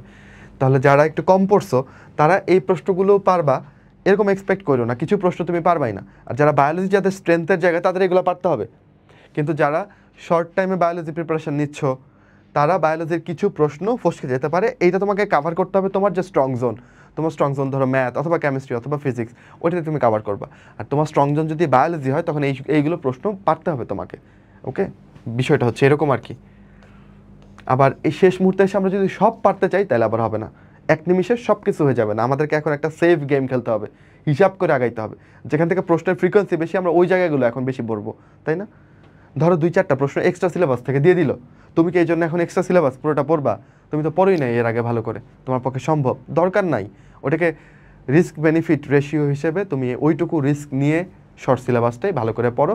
ভাই যেই টপিকগুলো আছে ওইটা ভালো মতনে পড়ো। পাশাপাশি বই উল্টাইতে গেলে দেখবা তুমি আগে যদি জিনিসগুলো পড়ে থাকো, 2-4টা কথা এমনিতেই তোমার চোখ পড়তেছে, 2-4টা জিনিস এমনিতেই মাথায় ঢুকতেছে। তো এই আর কি, ব্যালেন্স করে আগাইতে হবে। যাক, এখনও যারা ক্লাস করতেছো বেস্ট অফ লাক। মটরশুঁটি গবেষণায় কত জোড়া বিপরীতধর্মী বৈশিষ্ট্য নিয়ে মেন্ডেল গবেষণা করছিল? উত্তর হচ্ছে 7 জোড়া। জেনেটিক্স চ্যাপ্টারে 7-এর অনেকগুলো খেলা আছে। বিপরীত বৈশিষ্ট্য কতগুলো? 7 জোড়া। মটরশুঁটিতে মানে পিজাম স্যাটিভাম, পিজাম স্যাটিভাম বা মটরশুঁটিতে ক্রোমোজোম কয়টা থাকে? ক্রোমোজোম থাকে 7 জোড়া। বুঝছো? আচ্ছা, ও গবেষণা করছিল কয় বছর? ও গবেষণাও করছিল হচ্ছে 7 বছর। বুঝছো, মেন্ডেল গবেষণা করছিল 7 বছর। ও তো ছিল হচ্ছে তোমার একটা কি বলে এটাকে, চার্চ আছে না, চার্চের ফাদার ছিল। ওরা তো বিয়ে করে না, তো বিয়ে না করার দরুন ওর হাতে যথেষ্ট পর্যাপ্ত সময় ছিল। এই সময় সে মটরশুঁটি নিয়ে খেলাধুলা করছে, ওই মটরশুঁটি গাছগুলোর মধ্যে বারবার বিয়ে দিচ্ছে, ক্রস করাইছে। তো যাই হোক, দ্যাটস ওয়াই জেনেটিক্স নামক শাখাটা আসছে। তো মেন্ডেলের কাছে আমরা গ্রেটফুল। পরিপূরক জিনের ফিনোটাইপিক অনুপাত, দেখছো অনুপাত আসবেই। পরিপূরক জিন কিসের ব্যতিক্রম? দ্বিতীয় সূত্রের ব্যতিক্রম। দ্বিতীয় সূত্রের অনুপাতগুলো কয়টা জিনিস নিয়ে হবে? মানে 16টা প্রাণীর মধ্যে হবে, তাই না? তাইলে আমাদের এই যে এইগুলো অনুপাত তো আগেই বাদ, এইগুলো অনুপাত বাদ, 16টা করে হবে। আচ্ছা, এইগুলো অনুপাত তো বাদ, 16টা লাগবে, তাই না? তাহলে হয় 13:3 হবে, নয়তো 9:7 হবে। তাহলে জিনিসটা কীভাবে মনে রাখবো? দ্বিতীয় সূত্রের নর্মাল অনুপাত কত বলো? দ্বিতীয় সূত্রের অনুপাতগুলি অনেকের সমস্যা লাগতে পারে, তাই না? নর্মাল 9:3:3:1। ওকে, আচ্ছা, এবার এটা যে ব্যতিক্রম আছে, 3টা ব্যতিক্রম আছে তোমার। কি কি ব্যতিক্রম বলো তো? প্রথমটা হচ্ছে তোমার পরিপূরক জিন। পরিপূরক জিনটা কোথায় দেখা যায়? ওই যে ল্যাথাইরাস অডোরেটাস, মিষ্টি মটরের মধ্যে দেখা যায়, এটা একটা। আর এটা ছিল প্রোকট এপিস্টেসিস,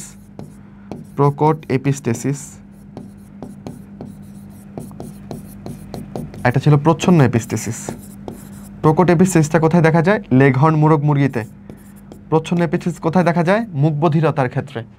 এপিস্টেসিস থেকে জানতে হবে যে জিনটা বৈশিষ্ট্য প্রকাশে বাধা দেয় সে এপিস্টেটিক জিন, আর যেই জিন বাধা পায়, যে দুর্বল, বাধা পেয়ে যাচ্ছে, সে নিচু হয়ে থাকে, কম, সে দুর্বল, হাইপোস্টেটিক জিন। ওকে, যে বাধা পাবে সে হাইপোস্টেটিক, যে বাধা দিবে সে এপিস্টেটিক। ওকে, পরিপূরক জিনের অনুপাত কত বলো? এখানে একটা অনুপাতই শুধু 13:3, বুঝছো? সেটা হচ্ছে পরিপূরক প্রোকট এপিস্টেসিস। আর বাকি 2টা অনুপাতই কত? 9:7। 9:7। বুঝতে পারছো কাহিনীটা? তাহলে এই অনুপাতগুলো পারা যাবে দ্বিতীয় সূত্রের। নর্মাল অনুপাত হচ্ছে এইটা, আর ব্যতিক্রমের মধ্যে অনুপাত হচ্ছে এইগুলা। ঠিক আছে, হলো? আর প্রথম সূত্রের ক্ষেত্রে তো সোজা। প্রথম সূত্রে নর্মাল অনুপাত কত বলো? 3:1। কিন্তু সমপ্রকটতা এবং অসম্পূর্ণ প্রকটতাতে এটা কত হয়ে যায়? 1:2:1। আর লিথাল জিনে হয়ে যায় 2:1, কারণ একটা ইঁদুর মরে যায়। মনে আছে? এবার একটা প্রশ্ন করি তোমাকে, বলো মেন্ডেলের প্রথম সূত্রের জিনোটাইপিক অনুপাত কত? প্রশ্নটা বুঝছো? মেন্ডেলের প্রথম সূত্রের জিনোটাইপিক অনুপাত কত? ফিনোটাইপিক না, জিনোটাইপিক। কি হবে তাইলে বলো? ফিনোটাইপিক অনুপাত তো 3:1 সবাই পারি, কিন্তু জিনোটাইপিক অনুপাত যদি করো, ধরো তুমি এটা ওই লম্বা না খাটো গাছ এটা বের করতেছো, ঠিক আছে? তাহলে ধরো কি হয়, দ্বিতীয় বংশধরে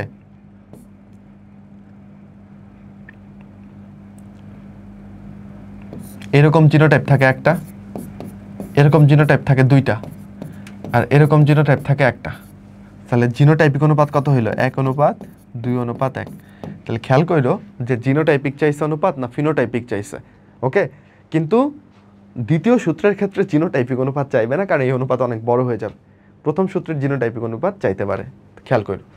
ওকে, আর ফিনোটাইপিক চাইলে তো এই তিনটাই লম্বা, তাহলে তখন 3:1 হয়ে যাবে ফিনোটাইপিক চাইলে। এটাই ফ্রি, এটাও জিএসটিতে আসা। মাসকুলার ডিস্ট্রফি রোগের লক্ষণ কি হবে? মাসকুলার মানে মাসল, ওকে, তাহলে এখানে পেশির দুর্বলতা হবে এবং সমন্বয়ের অভাব হবে। সারা গায়ে ঘন লোম হলে এটাকে আমরা বলবো হাইপারট্রাইকোসিস, হাইপারট্রাইকোসিস, ওকে। আচ্ছা, আর বর্ণান্ধতা তো কালার ব্লাইন্ডনেস, এটাও সেক্স লিঙ্ক ডিসঅর্ডার, হাইপারট্রাইকোসিসও সেক্স লিঙ্ক ডিসঅর্ডার।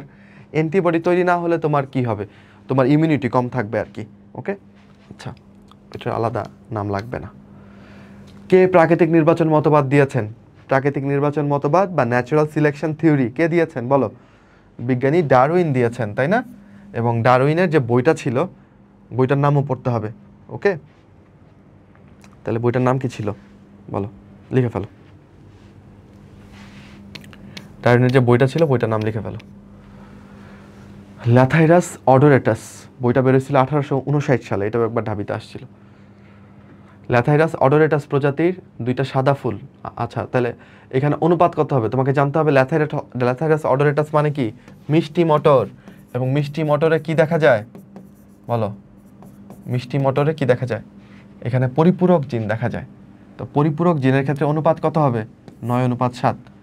প্রকট এপিস্টেসিসে, প্রকট মানে এখানে একটু বেশি প্রকট হয়ে যাবে। প্রকট এপিস্টেসিস যদি বলতো তাইলে 13:3 হইতো, তাই না? প্রকটে দেখো একটা বেশি প্রকট হয়ে গেছে, 13:3 হয়ে গেছে, যেটা তুমি লেঘর্ন মোরগ মুরগিতে দেখতে পারবা। যে জিন নন অ্যালিলিক জিনের বৈশিষ্ট্য প্রকাশে বাধা দেয় তাকে কি বলবা? বাধা দিচ্ছে তাহলে কিসে? এপিস্টেটিক জিন বাধা দিবে। আর বাধা পাচ্ছে সে হচ্ছে হাইপোস্টেটিক জিন, তাই না? প্রাণঘাতী জিনকে লিথাল জিন। আর পরিপূরক জিনের ইংরেজি কি? কমপ্লিমেন্টারি জিন, ওকে বাচ্চারা। নিচের কোনটি পরিপূরক জিনের ফিনোটাইপিক অনুপাত? পরিপূরক জিনের ফিনোটাইপিক অনুপাত কি বলো? কোথায় দেখা যায় পরিপূরক জিন, কমপ্লিমেন্টারি জিন? ওই যে ল্যাথাইরাস অডোরেটাস, মাত্রই পড়লা, 9:7। প্রশ্নটা পিক করতে হবে, ধরতে পারতে হবে। মৃত্যুর জন্য দায়ী জিন কোনটা বলো? লিথাল জিন। ডমিন্যান্ট জিন মানে কি? প্রকট জিন। রিসেসিভ মানে কি? প্রচ্ছন্ন জিন। কমপ্লিমেন্টারি মানে কি বলো? কমপ্লিমেন্টারি জিন মানে পরিপূরক জিন। এই যে হাজি দানেশের প্রশ্ন, অপশনগুলো কিন্তু ইংরেজিতে দিয়েছে, দেখছো? তাহলে ইংরেজিটা একটু না জানলে প্রশ্ন কিন্তু উত্তর করা কঠিন হয়ে যাবে। জীবের প্রতিটি বৈশিষ্ট্য নিয়ন্ত্রণকারী জিন জোড়াকে পরস্পরের কি বলে? আচ্ছা, এটা একটা ট্রিকি প্রশ্ন। তুমি যে 2টা জিনের একসাথে যে গঠন, ধরো যে 2টা জিনের একসাথে গঠন, এটাকে একসাথে কি বলবা? একসাথে তুমি বলবা জিনোটাইপ, তাই না? তাহলে 2টা জিনের একসাথে গঠনকে জিনোটাইপ বলবো। কিন্তু যদি বলে যে জিন জোড়াকে পরস্পরের কি বলে, একজনকে আরেকজনের কি বলে, তখন তোমার বলতে হবে অ্যালিল, একজন আরেকজনের অ্যালিল। আর যদি বলতো যে জিন জোড়ার গঠনকে কি বলে, তাহলে তুমি বলতো এটাকে জিনোটাইপ বলে। 2টা জিনকে একসাথে জিনোটাইপ বলবা, বাট একজন আরেকজনের কি হয়, সম্পর্কটা কি? অ্যালিল, ঠিক আছে?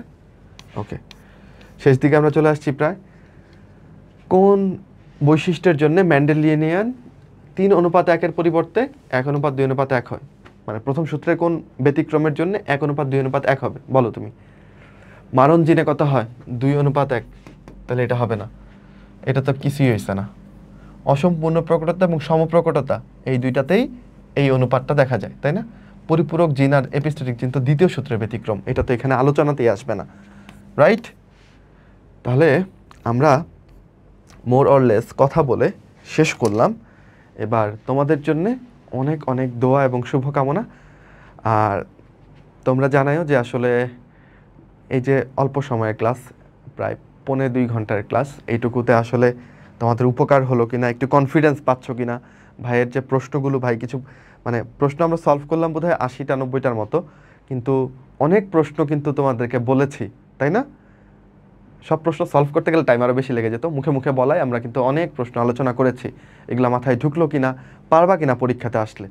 আচ্ছা, ইনশাল্লাহ বায়োলজি পার্ট দাগাতে গেলে আমাদের এই 2টা ক্লাসের কথা তোমার মনে পড়বে। আর যদি মনে পড়ে তাহলে তুমি একটু আমাকে জানাও যে পরীক্ষাগুলো কেমন দিলা, কারণ আমি খুব করে দোয়া করছি যেন বাচ্চা তোমাদের মানে পরীক্ষাগুলো ভালো হয়, বুঝছো?